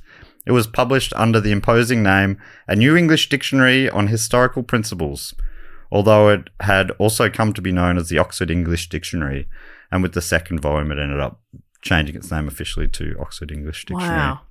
So it was 10 books. Yeah. Are they charging $70 each? Yeah. Well, no, that was just for the That was Ada Ant. yeah, that wasn't even a volume. That was just I forget what was the word? Some word. Yeah, no, I can't remember either. It was a fun word. Yeah, wow. And I'm glad to have learnt it. So they'd be... So the volume 1 was... Was it facile? Facile, yeah. Facile. No, it wasn't facile, but it was something like that. Fascicle. Fascicle. Because it sounded like popsicle. Anyway, in 1888, A and B was released. That was volume 1. Then C was released in 1893 as volume 2. 1897, D and E was volume 3, so on and so on. So they were doing it bit by bit, but then were new words coming in there going, fuck, I forgot dinosaur. I feel like an idiot. Shit. Well, that's the thing. It never ends. You just can't. And this whole story probably sounds like a bit of a sausage fest. But according to Pip Williams' interest in this whole story was about talking a bit about the women who were involved in the process as well.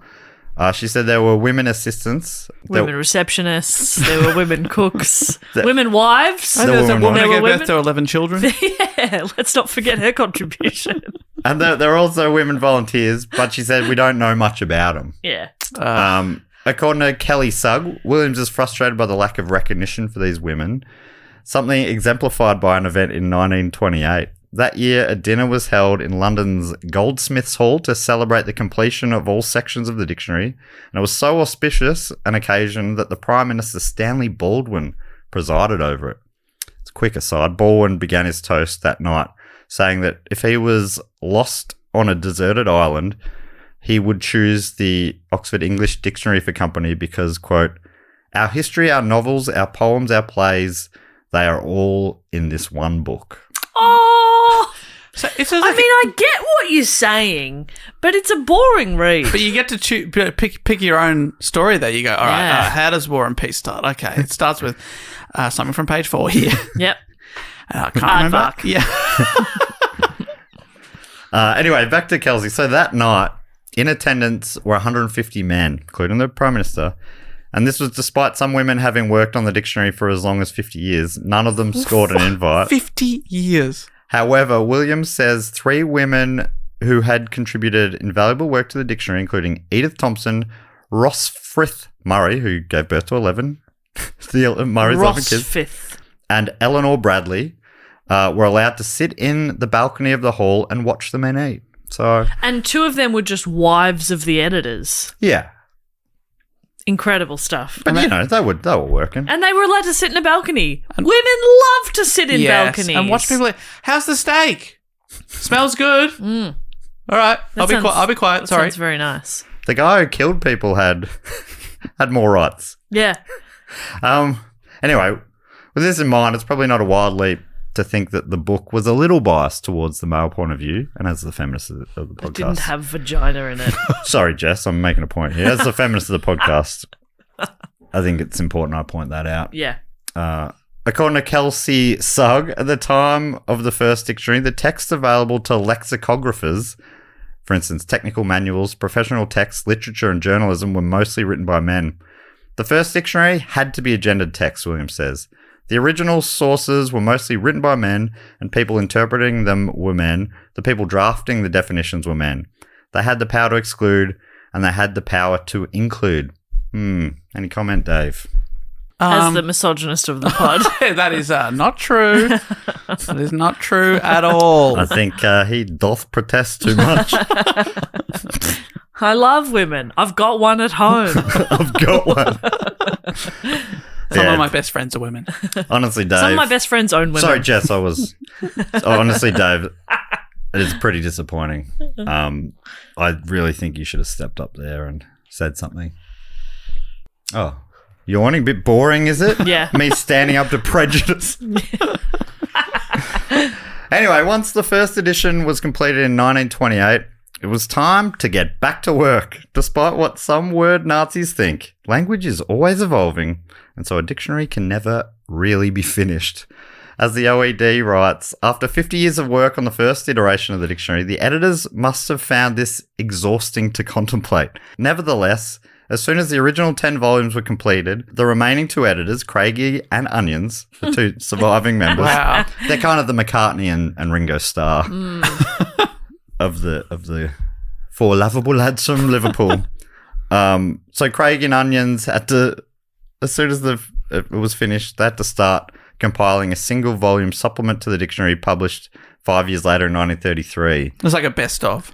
Yeah. And then at the same time, the first edition was reissued in 12 volumes and the work was formally given its current title, the Oxford English Dictionary. But yeah, they had to go straight back to work revising, like straight after. It must have been of course. It's like washing, you know, I've just finished washing. I've completed washing, no more laundry. Yeah. And then you look down, you realize you're wearing clothes. Yeah, and you're like, fuck, I'm dirtying these ones right now. Right now, this is sweaty work. Oh, And then you're interviewed. They're like, how does it feel to finish? It feels splendid. Hang on. splendid. Splendid. I fucking forgot splendid. Yeah. It would be just never ending. Since then, 1933, when that supplement was released, many updates and revisions have been published. And since the year 2000, the Oxford English Dictionary has existed online. That's right, the World Wide Web. And it's always evolving, with regular 3-month updates being published. According to Kelsey Sugg, the Oxford Dictionary, which recognises that the English language is continually evolving, constantly collects new words and new meanings. And words are never removed. They form part of the dictionary's picture of history. It's fascinating to see the trajectory of a word and their life cycle, Pip Williams says. Now, I know, Bob, you love it when I bring the story home to Australia. Oh, my God. Well, Get apparently... ready to cry. I've been to cities. What did you start singing?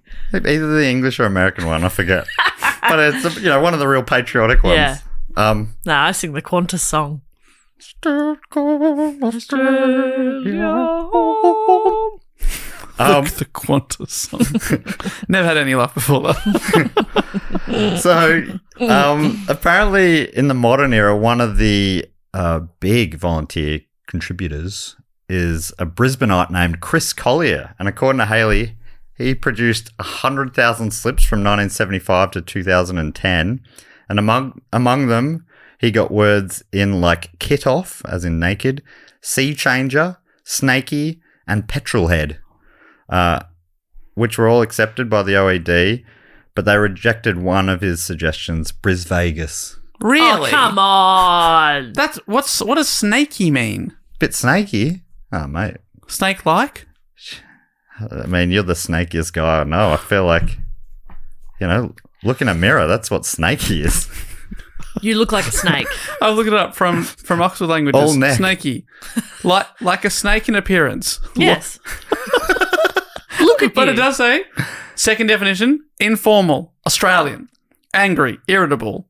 What are you snaky about? It's the example it gives. Both of those work for you. You look like a snake and you are always irritable. What am I snaky about? Not knowing what this fucking means. Blimey. Blimey. Blimey! I hated that. Blimey. Don't ever say blimey again. Whispering to himself, what's going on here?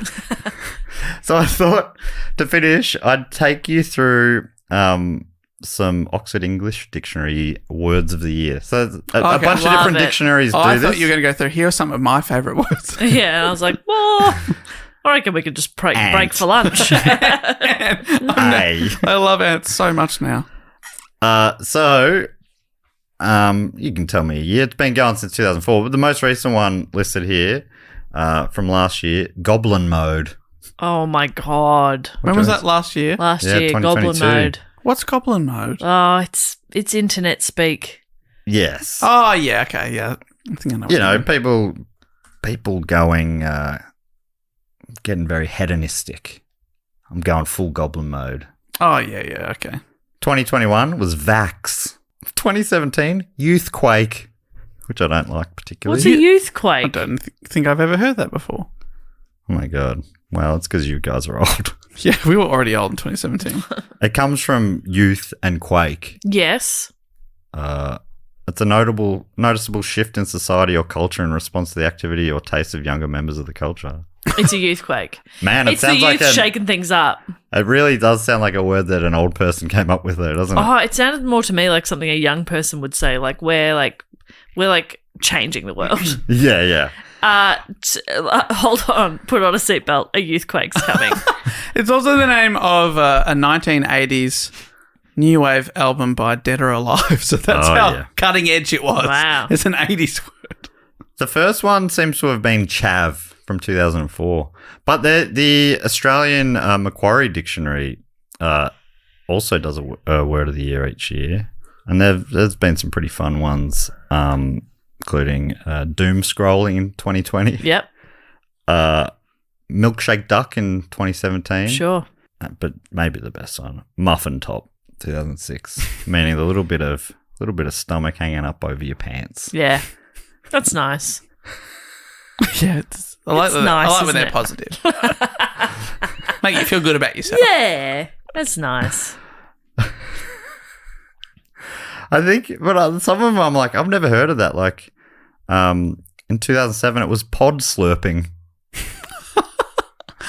I don't know what that is, and I don't think I want to know. I need to know. What is a pod slurp? It's the act of using a portable data storage device such as an iPod digital audio player to illicitly download large quantity of confidential data by directly plugging it into a computer where the data are held and which may be on the inside of a firewall. Oh, yeah. I remember in 2007, we were all doing that. We're all pod slurping. Was that on LimeWire? It's a different time. We're all pod slurping directly from the mainframe of the LiveWire. Yeah. LimeWire. It's funny because like all of them are pretty dull. Stroll out in 2021 based on the government of the days taking their time putting out the vaccines, I think. The stroll out. Oh, that's right, yeah. Slow roll out. Took ages. Oh, that's funny. That's a bit of fun. Yeah, but they're all very internet-y words. Cancel culture, Me Too, milkshake duck, fake news, mansplain, burkini. Burkini was 2011. Mm-hmm. A swimsuit for women where it covers the whole body except for the face. Burkini. 2011, they were big. Beautiful time. Anyway, I thought that would be more fun than it was. No, it was fun.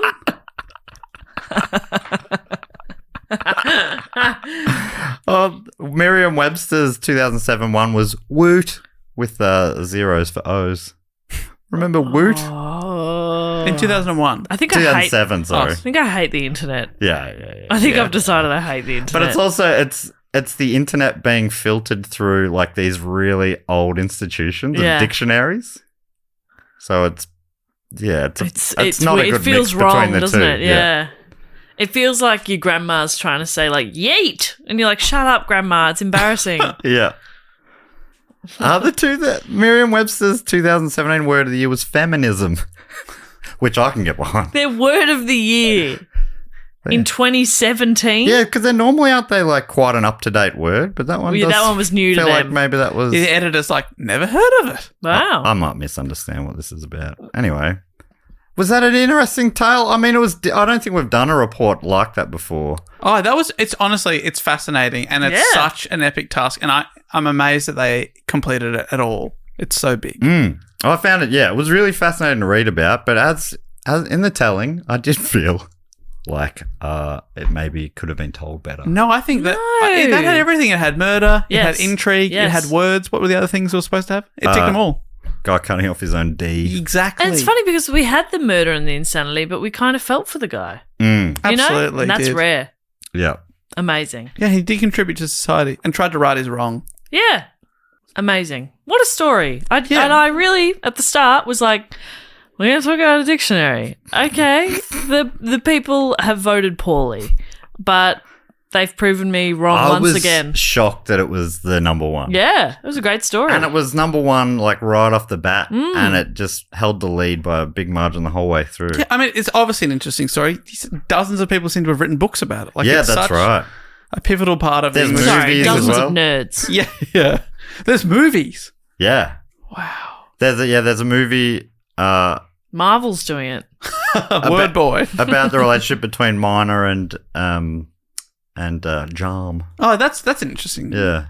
Played by two bearded men. Whoa. Wow. Okay. I believe it. Yeah. It's come out. It's already been released. Yeah. What's it called? The Something in the Madman. Just very it's funny to use the word madman. The Professor and the Madman. Yes, that's right. 2019. Two very famous actors. Who is that? We've got Jude Law. Sean Penn, Oh, and Jude Law. Give me a clue. Our very own Hugh Jackman. older, Sam Neill. John Farnham. slightly younger. Younger than Sam Neill, older than Hugh Jackman. Ooh. Nicole Kidman?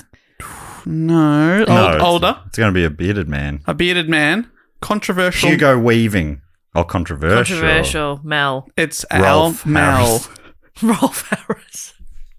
Controversial, such a funny way to describe. Oh, yeah. Mel's very controversial. Mel is controversial. Actually, both of those guys are a bit controversial, aren't they? Do we still claim Mel Gibson? No, I don't think we do anymore. Well, he wasn't born here. Yeah, no, technically, I think. But he's Australian in the movie Gallipoli. Yeah, and we that's claimed him for that. And Mad Max. But I'm not sure Mad who's Max. who. It looks like James Murray is Mel Gibson and Sean Penn is Dr. Minor. There you go. There you go. Interesting. So it's 2019. I would have gone the other way and I would have made Mel go method and cut his dick off. Budget 25 million. Whoa. 5.1 million. Didn't do so well at the box office. Dave, it did very poorly indeed. Well, there you go. Deserve better. Matt, fantastic report. Great work. Thanks. Excellent. So proud of you. Love that. A number one blocktastic topic. There it is. Blocks over. Honestly, this is the happiest but also saddest time of year because we've crowned the champion, but now it's the longest time between Yes. the next block. But since we brought in November, it's only ever 10 months away. Yeah. You're right. And at least, we finish November and then it's nearly Christmas. Yes, that's we'll what I have a love. Christmas episode out in a few weeks, Absolutely, we will. which is very exciting. So excited about Christmas. and then we go on like a summer holiday. Oh, The man. pod doesn't, but we do. Yeah. So I'm stoked, actually. I love this time of year. Beautiful time of year. Spring all the way through to summer. And then I also love autumn, which is comedy Yeah. festival. It's really And only then winter. is footy season. You love all times of year. How good is it to be alive? I think that Melbourne's great because it's got the seasons, and I don't think other Yes. cities have them. They don't have them. Traveling around, it was interesting to find that other people thought they also had seasons. Oh, that's so cute. And I thought it was cute. And they had like coffee as well. Just let them believe it. Did they have art and culture? Yeah, well, they said they did. Oh, it's so cute. I bet they didn't have laneways. Man, I had a lot of good coffee in America. What? Yeah. It was, I'm like, guys, you can't do good coffee. We've been You telling famously ourselves for don't. years that we're the only ones who have good coffee. You so famously don't do good coffee. Although they usually did reference Melbourne on the menus. Oh, The place interesting. I went to, which was interesting.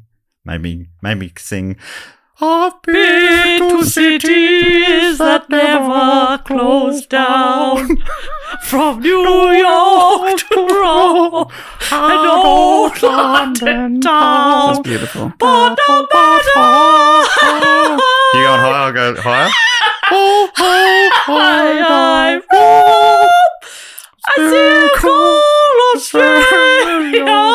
Are we still recording? What are we For doing? some reason, yes. I can't remember. I just came to and I feel like I don't know. I don't remember the last few minutes. What have we been doing? What we've been doing is making a lot of work for AJ. Yeah, sorry, AJ. Well, I think that brings us to everyone's favourite section of the show. And I've been missing this. Oh, Matt, we have been missing you, to be honest. It's been too much talking for me. It's been very overwhelming. I've had to introduce the jingle, do the jingle. It's been a lot. So I'm so happy you're back. Well, it's so good to be back. So this is the part of the show where we thank our fantastic Patreon supporters. If you want to get involved in this, you can sign up at patreon.com/dogoonpod. All these fantastic supporters, they're the people who keep the show going, as well as, all of you listeners. If I'm being frank, and I would like to be, all of you listening, if it wasn't for you, Exactly. this Maddie. show wouldn't. Sorry. Maddie. No, I'm sorry. But if it wasn't for them, this show wouldn't exist. Yeah. Or at least it'd be more of a philosophical question. Like, if no one's listening, does a podcast Is it still a podcast? exist? Yeah. Mate, there's plenty of bloody podcasts out there that nobody's listening to, mate, let me tell you. Not this one. Heaps of people listening. Heaps of people. Because if no one's listening to this, no one will know that we said it and it won't even matter. Exactly. It was a perfect crime. Oh, no, we're spiralling. And, anyway, people who support us on patreon.com/dogoonpod. Where have you gone? Where'd you go? People who support us on patreon.com/dogoonpod, there's a bunch of different levels. You can choose a level. different monetary levels. Yes. You get different things for the different levels. What are some of the things, Jess? You can get access to 3 bonus episodes a month. You get to vote on topics. You get early access to tickets to live shows and various events that we do. And you can also join the Facebook group, which is the nicest corner of the internet. So lovely in there. So nice. It's the nicest place. I agree. I think it keeps us all on Facebook. It 100% is the Oh, only it's reason so, I'm still I on would Facebook. be gone from Facebook in a heartbeat. You are welcome, Zuckerberg. And so all those things. One of the other ones that Jess may not have mentioned, I zoned out, is the Sydney Scheinberg level. If you sign up on that level, you get to give us a fact, a quote, or a question in a section of the show we like to call Fact, Quote, Question. Oh my God. I've been on for 2 weeks and you think you can speak for me? I'm so sorry. How dare you step on my toes? It'll never happen again. Do you want me to do it this week? No, Jess, I think this section actually has a jingle, doesn't it? Fact. Oh, sorry. No, but then he still has to say, there's another line he has to say. It goes something like this. Fact, quote, or question. Ding. He always remembers the ding. She always remembers the thing. And He always remembers the bring. He brings a cheese putter to work every day. every day. My God, Gouda. And I say, What a choice, stop. It's clogging me up. sir. But I can't say no. So in this section, I'll read out 4 facts, quotes, or questions, or brags, or suggestions, or really whatever they like, from 4 different supporters. They each get to give us their name, a title, and then the fact, the quote, or question. It can be anything. It's so exciting. First up this week, it comes from, and I don't read them out, so I read them out. So sometimes I'm as shocked as you are. First one this week comes from a man named Nathan Needs a Username. Okay. And Nathan needs It's a beautiful surname. Nathan Needs a Username has the title of Steve. Okay. I think that's a good username, I'm Nathan. not sure what to call you. Anyway, Nathan or Steve is Because I offering think a like brag. if it was in the credits of a movie, it would be Nathan and then in quotation marks, Steve needs a username. Yeah. Nathan, Steve needs a, you know what I mean? Like The Rock Johnson. Dwayne The Rock Johnson. Yes. Dwayne Like that. the Steve Johnson. Yeah.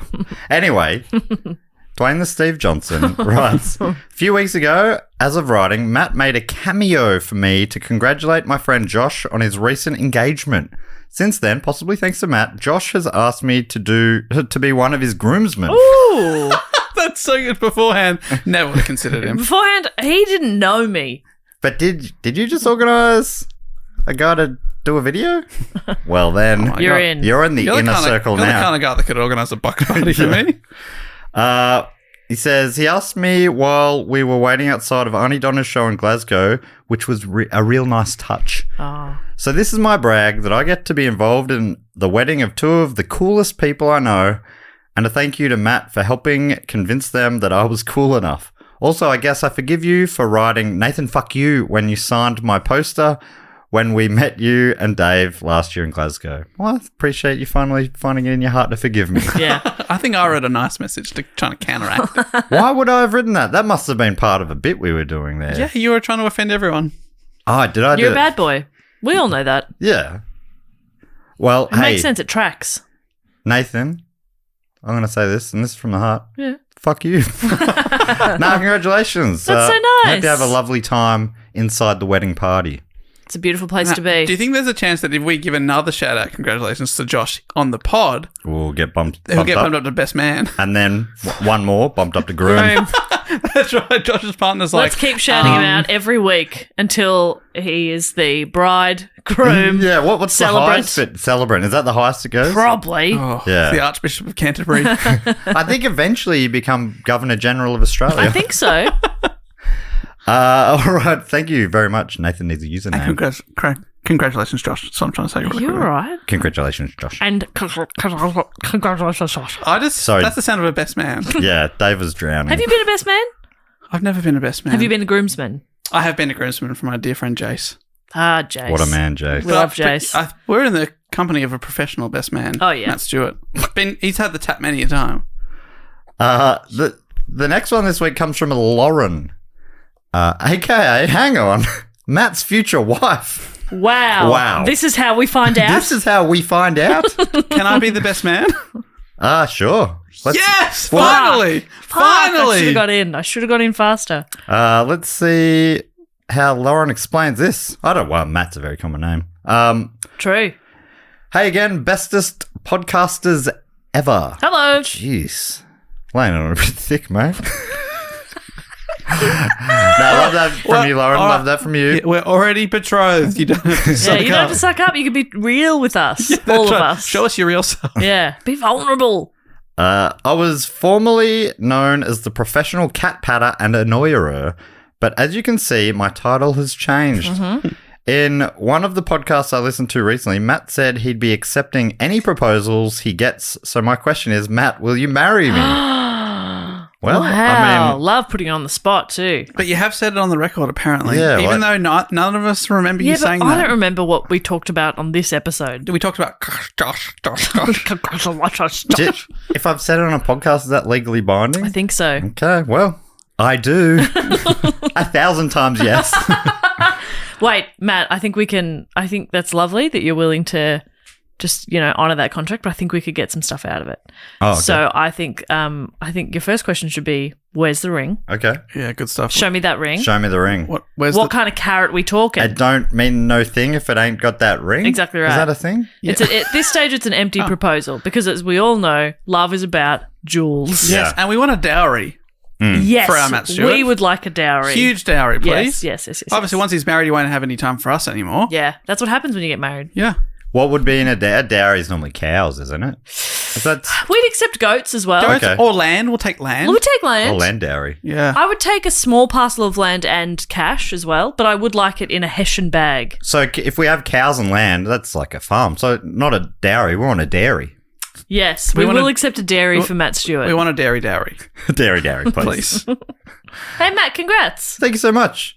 Anyway, my future wife goes on. Y'all seem curious about my job doing coal testing.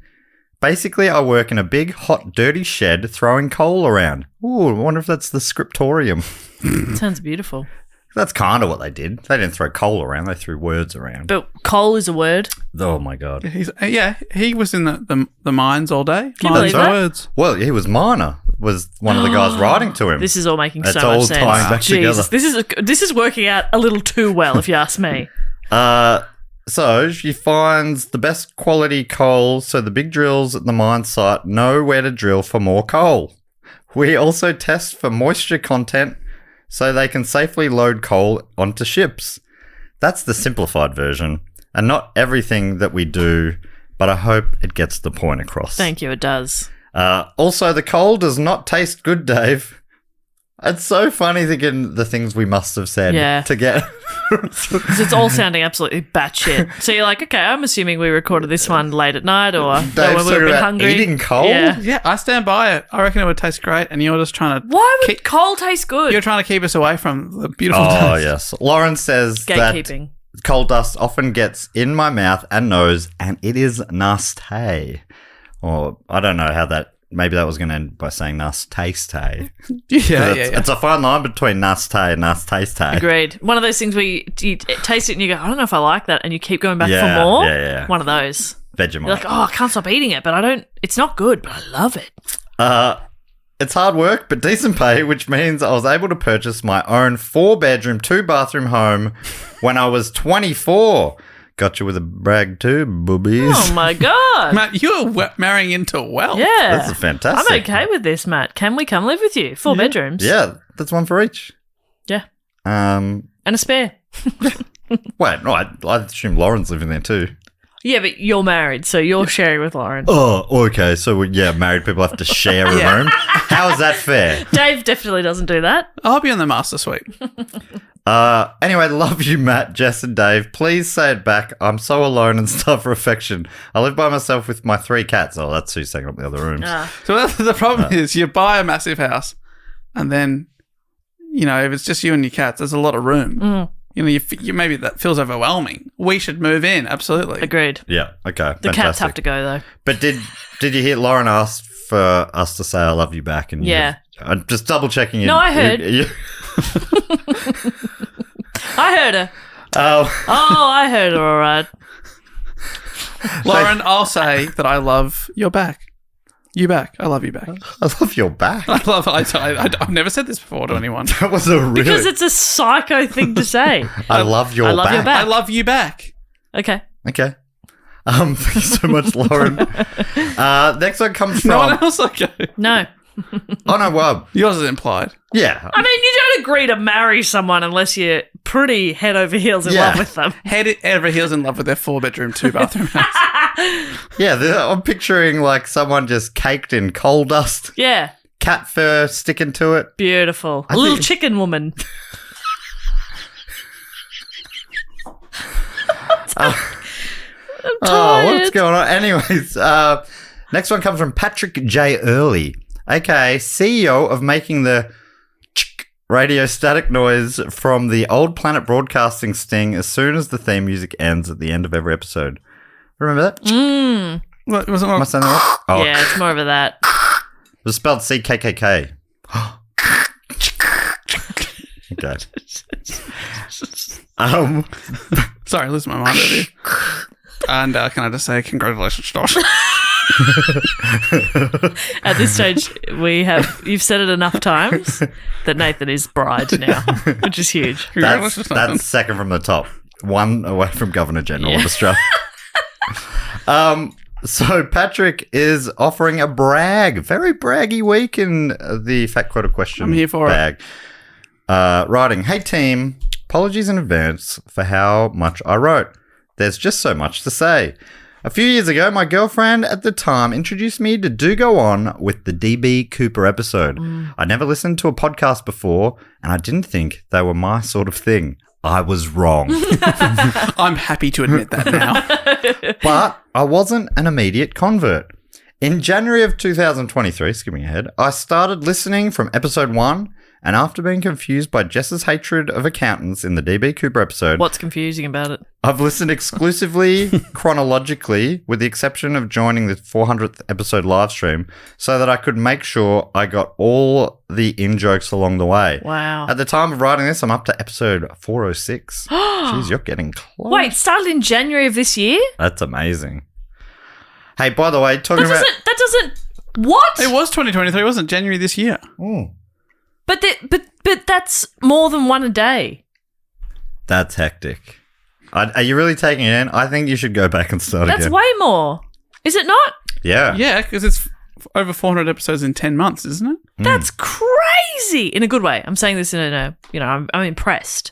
Hey, Jess, you didn't flinch before, I guess because we weren't recording, because you hate accountants, but Yes.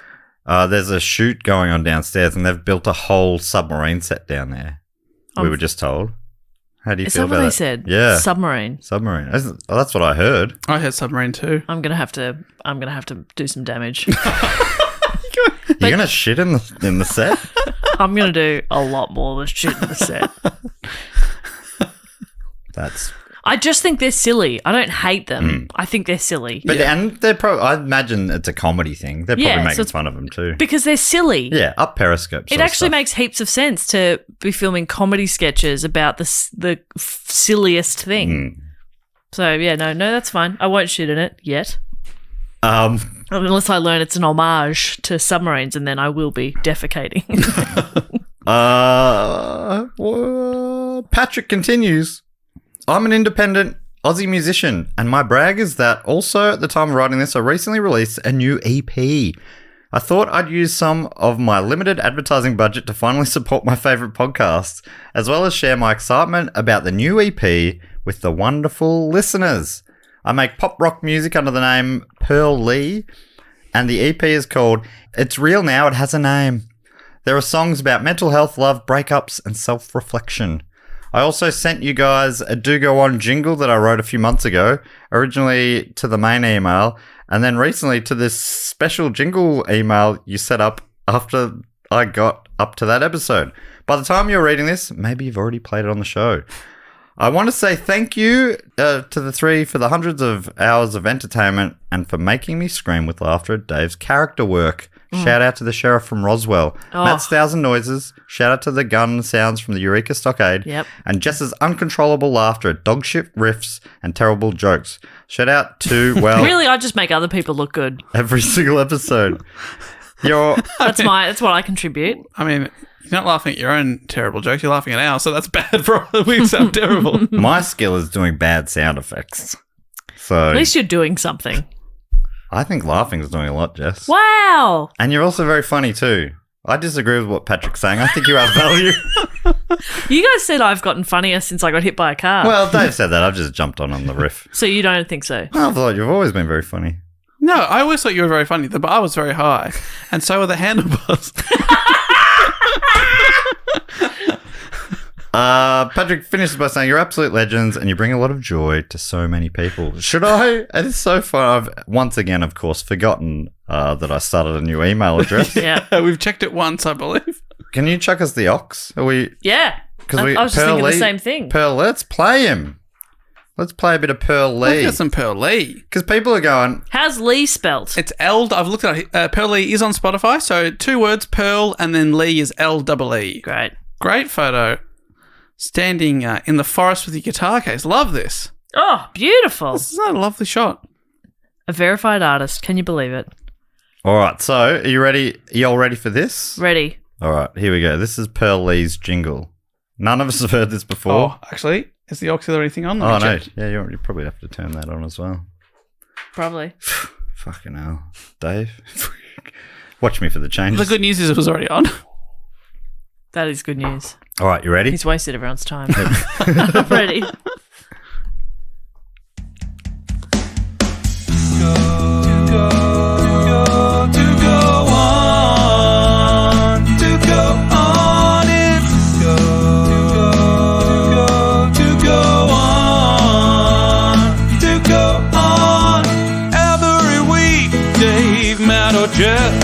Researches a topic that a listener suggests.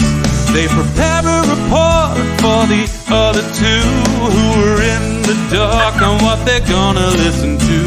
It starts with a question to get on track, and once you do go on, there's no going back. It's to go on, to go on, it's to go on, it's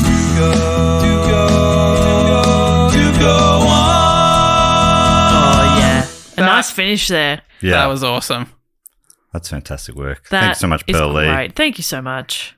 No notes. Loved it. That's great, and thanks for the reminder that is because it looks like there's a couple others in here. Great. And what's the email if people did want to send us through a jingle? It is Isn't it Do Jingle On? dojingleon@gmail.com. Fantastic. So please, if any musos out there want to get involved, Oh my god, it's in my head now. do go. Would it be a bit cringy for us to go around singing the theme? I think yes. Okay, just double checking. Thank you so much for that, Patrick. And finally this week, we've got CJ Tour, who, and I'm not fully sure if that's how you say his name, but I met him in Chicago. Actually saw his show at the IO Theatre. He's an improviser. Cool. 10 years this show's been running, Friday nights every week at IO. No, at Annoyance, sorry, it was, not Can at you hear IO. that? Sorry, I was just drinking They're water just here. gulping away. Oh, sorry. Could you hear that? Sorry. Having a bit of a drink. Do you want me to be a bit dry over here? Oh, sorry. Could you hear that? I'm just having a Sorry, is that? having a drink. I just cheers to congratulations, Josh. And I just had to wash it down with some liquid. Dave set up a little woodworking station in the corner, got a circular saw out. Oh, sorry, is that interrupting you guys? Bang. Sorry, is that? If I'd love Sorry. to go back to the tape and hear if people could actually hear. I don't think people heard anything, but we did. Go on. I didn't mean to say CJ 10 years at the IO Theatre. Pretty. Sorry, an Annoyance. Annoyance. But he does shows at IO. Speaking of. And but it's, well, he might even be mentioning it here. But yeah, CJ, lovely man. And it was fun hanging out with him and a bunch of other Patreon supporters in Chicago. CJ's given himself the title of a mysterious benefactor from the States. Ooh. I love that mysterious benefactor. Uh, I'll drink to that. and he's given us a fact writing. Hello all. Matt was kind enough oh, here we go. He's going to explain it. Matt was kind enough to attend our show while visiting the Windy City. So I thought I would repay his kindness by upgrading my membership because I refused to let him hold any debts over me. Fair. Do you hear me, old man? Our ledger is clean. That's awesome. Fact. To balance things even further, my fact will be one that honours Dave and Jess. Oh, finally. You did an episode with Joel and Cass from Sans Pants about the 1908 New York to Paris motor race.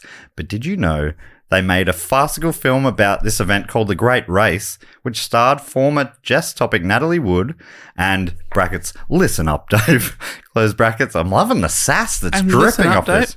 What? And, well, no, just saying. Listen up. Are you paying attention? And it's funny, he didn't even know that you were going to be distracted by a water bottle. And listen up, Dave, that film ends with the largest pie fight in the history of cinema. Yes, I've seen that movie, and it does. Really? Yeah, I think we had it on a tape or some point. It might be... Did you realise that was Natalie Wood? No, I didn't realise that. It might be Jack Lemmon. He's in it too. The Great Race, right? Yeah. Yeah, I've seen it. Dave, is that to you? It is Jack Lemmon, Tony Curtis, Natalie Wood. Yeah, I have found it on YouTube. It's called the video is called The Great Race -detail -lol in brackets best pie flinging in a movie forever. How do you feel about a pie fight, Dave? Is that It does feel wasteful of pie. Wasteful of pie. And Dave, what would you say the Great Race is? No, so Jack Lemmon plays a really good villain in that. It's really funny. Jack Lemmon's what a legend. It's really good. Apparently the scene took 5 days to shoot and featured over 4,000 pies. Wow, I'm just watching some highlights of it now. It looks awesome.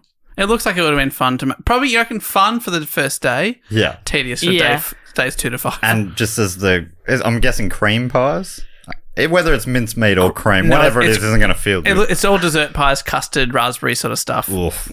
But in cinema, that would just be, it would be shaving cream and stuff, wouldn't it? Yeah. You got to tie some cats together. Cream doesn't look like cream on the screen. CJ finishes by saying, thank you all for your wonderful program. I hope Matt shared the fact that your soothing voices kept me sane during quarantine when I was up late at night with a newborn. I didn't share that with you, but I'll share that with you now. Share what? Well, CJ found our voices very soothing while he was up with his newborn recently. Oh, that's so nice. You three may be the reason my Chicago baby has a thick Australian accent. Good. And thank you, Matt, for reading this fairly long letter. I owe you one. Oh no. Oh, and what's just got up to the bit where Peter Falk, aka Columbo, just cops a bunch of pies to the face. Holy shit. Bit of fun. What a film. I mean, I haven't seen it for easily 20 years, but it was enjoyable at the time. It's Jack Lemmon's got a bit of the pantomime kind of vibe about it. It's fun. Good stuff. If anyone's in Chicago or heading to Chicago and looking for a show to see on a Friday night at Annoyance Theatre, it's called Hitch Cocktails. Oh, that's good. So it's the night we were there, they asked for, a weird fear, and someone said revolving doors, and it set up this whole, it was fantastic, the show. And CJ was the doorman at this revolving doors. Doorman, that's good. And I'm really selling it. Like all these things, you have to be there. But the other thing is, if you're ever offered insane a drink or the liquid, you have to drink the alcohol. So they're all... Oh, I'll be drinking the liquid. Yeah. Oh, sorry. Can you hear that? They're all getting... They get, the fact that they're able to pull it all together while getting increasingly intoxicated at the same time. And it's a great title too. Yeah. Hitch Cocktails. It's the kind of thing, surely. It starts with the title. Yeah, we work your way back. And then suddenly you've been doing the show for 10 years. Thank you so much to CJ, Patrick, Lauren, and Nathan. The next thing we like to do is thank a few of our other great supporters. Jess, you normally come up with a game based on the topic at hand. So I've gone to the Oxford English Dictionary.com. And I have got a bunch of recently added and recently updated words, and I'm going to give them all a word. Fantastic. Wow. Well, I love that. Do you love it? That's actually really good. I love that almost as much as I love water. We've already changed your name once in the group chat today, but I think Glug might be the new one. What was it? What's my new name again? Dick Trench. Come on. I have to leave Glug Trench. Yes, I'm doing it right now. Thank you. Dick Glug Trench. Can I kick us off? What's wrong with us? I don't know. It's hot in here. That's what it Hot in is. here. We haven't all been in the same room for a month or something. Yeah. Here's Pheromones. actually it'd be more than a month. It's pheromones. I reckon before I left, you were being hit by a car. It was keeping me busy. Do you remember though when I got hit by a car and I was messaging you from the hospital like, I reckon I could maybe do the podcast tomorrow, but maybe see if somebody's free. And you guys were having another message without me going, she's not going to be doing the podcast tomorrow. I think she should have the day off.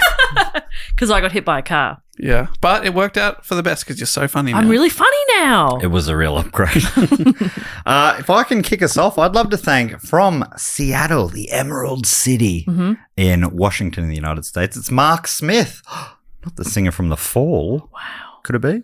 Probably. Maybe. Let me give you an option. Do you want from recently added or recently updated? Added. Added? Okay. Updated. No. I have one. Got away.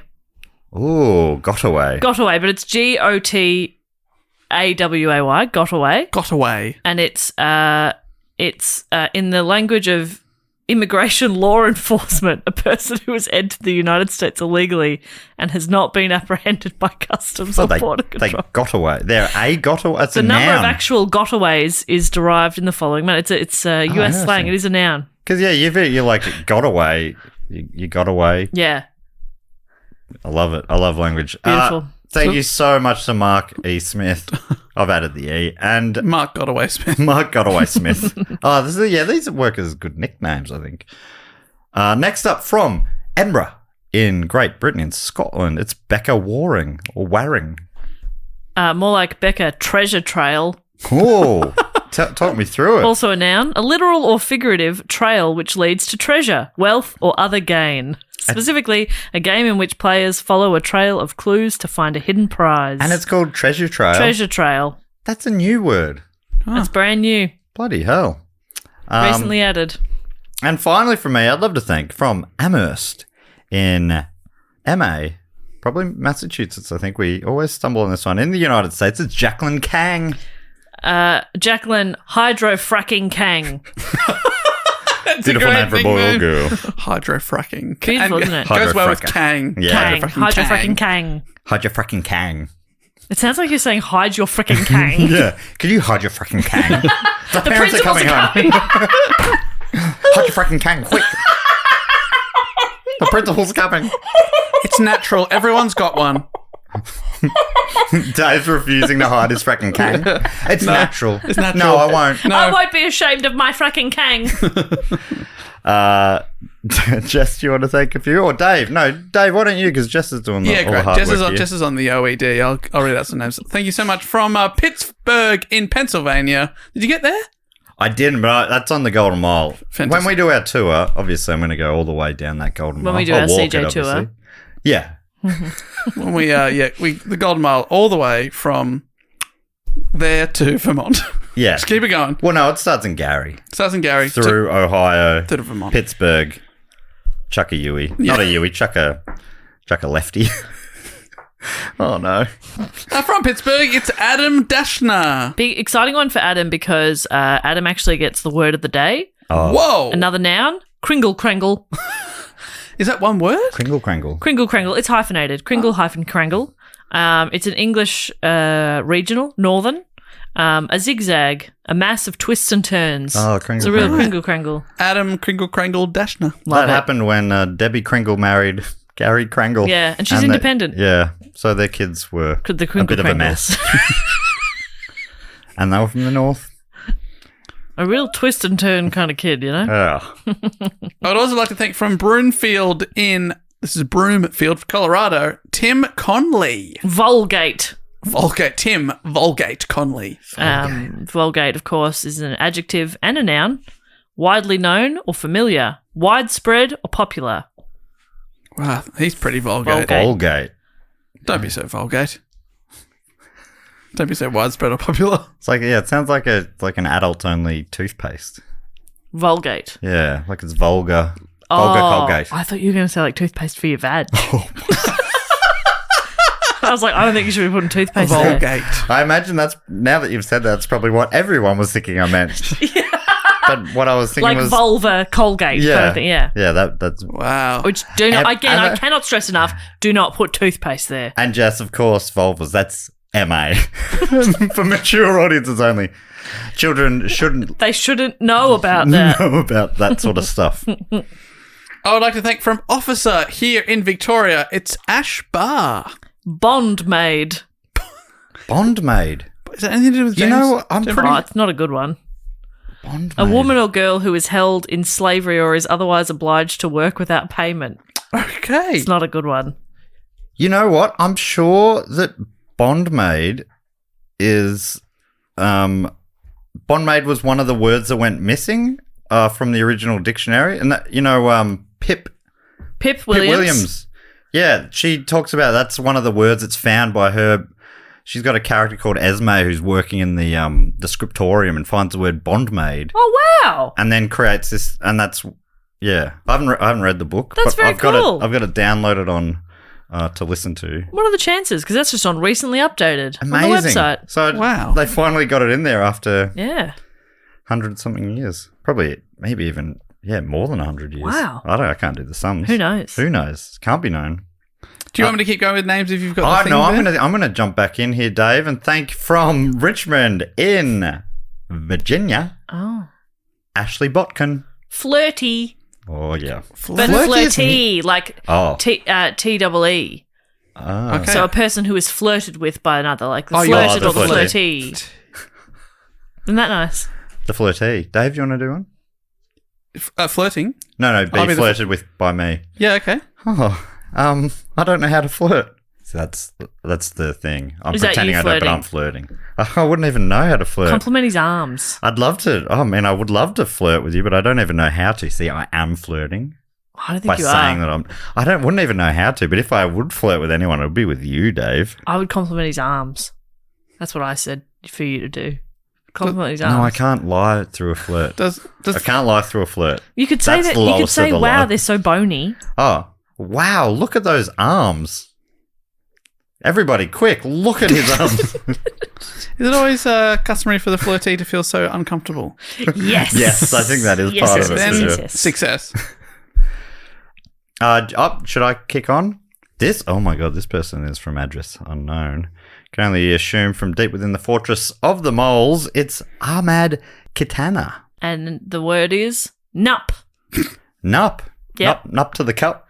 It's colloquial, although originally US, now chiefly Australian and New Zealand. And it just means no. Nap. Nup. That's Nah. interesting. Because I don't say nup. I say like nup. Nah. Nah. Like an NA kind of. I reckon. Nah. And then NAH is nah, but normally it's just nut. Nah. God, we're a beautiful I don't culture. know, nah. Well, it sounds like we've borrowed this. Like Nah. we've borrowed most things from America.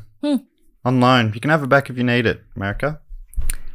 I think it's really just because it rhymes with Melbourne Cup that it's got a big Nup to the life. cup. People love to say that. I missed all of that. Yeah. Were people napping much this year? I didn't see a lot about the cup at all, Right.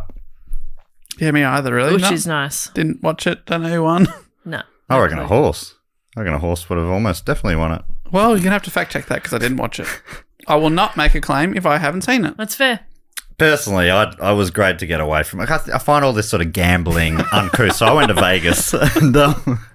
And finally, I'd love to thank from Manteca in California, Eric with the Spice Eric. Oh, another noun. Domestic god. Oh my God.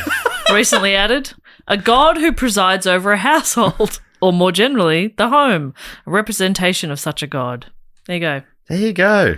They will just let anything in now. Yeah, they will. That's lovely. Because it feels like the two words are already there, so but even phrases almost. Yep. That's not a phrase. is it? G-string's recently been updated as well. So that's good, isn't it? Finally saying that it's on the guitar. Well, that changes it up to the H string now. Hey-oh!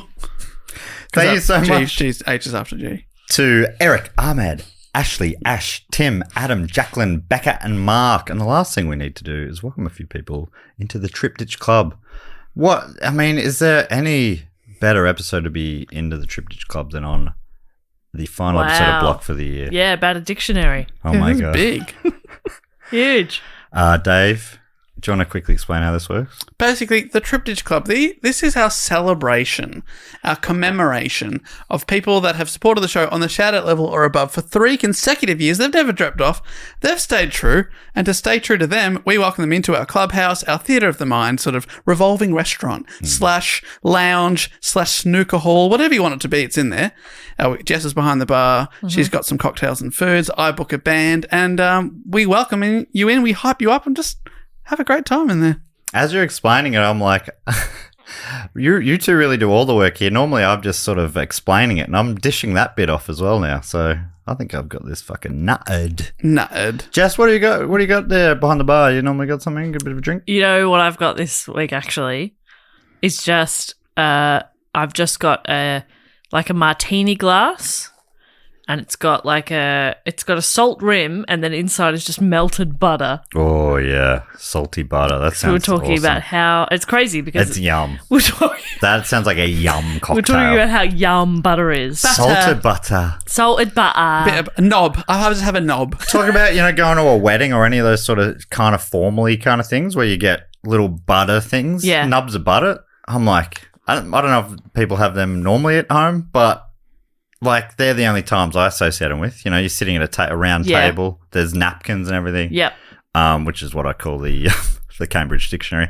And, you got those just little nubs of butter with a bit of salt. You put them on those little bread rolls. Yeah, it's never enough butter, though, is it?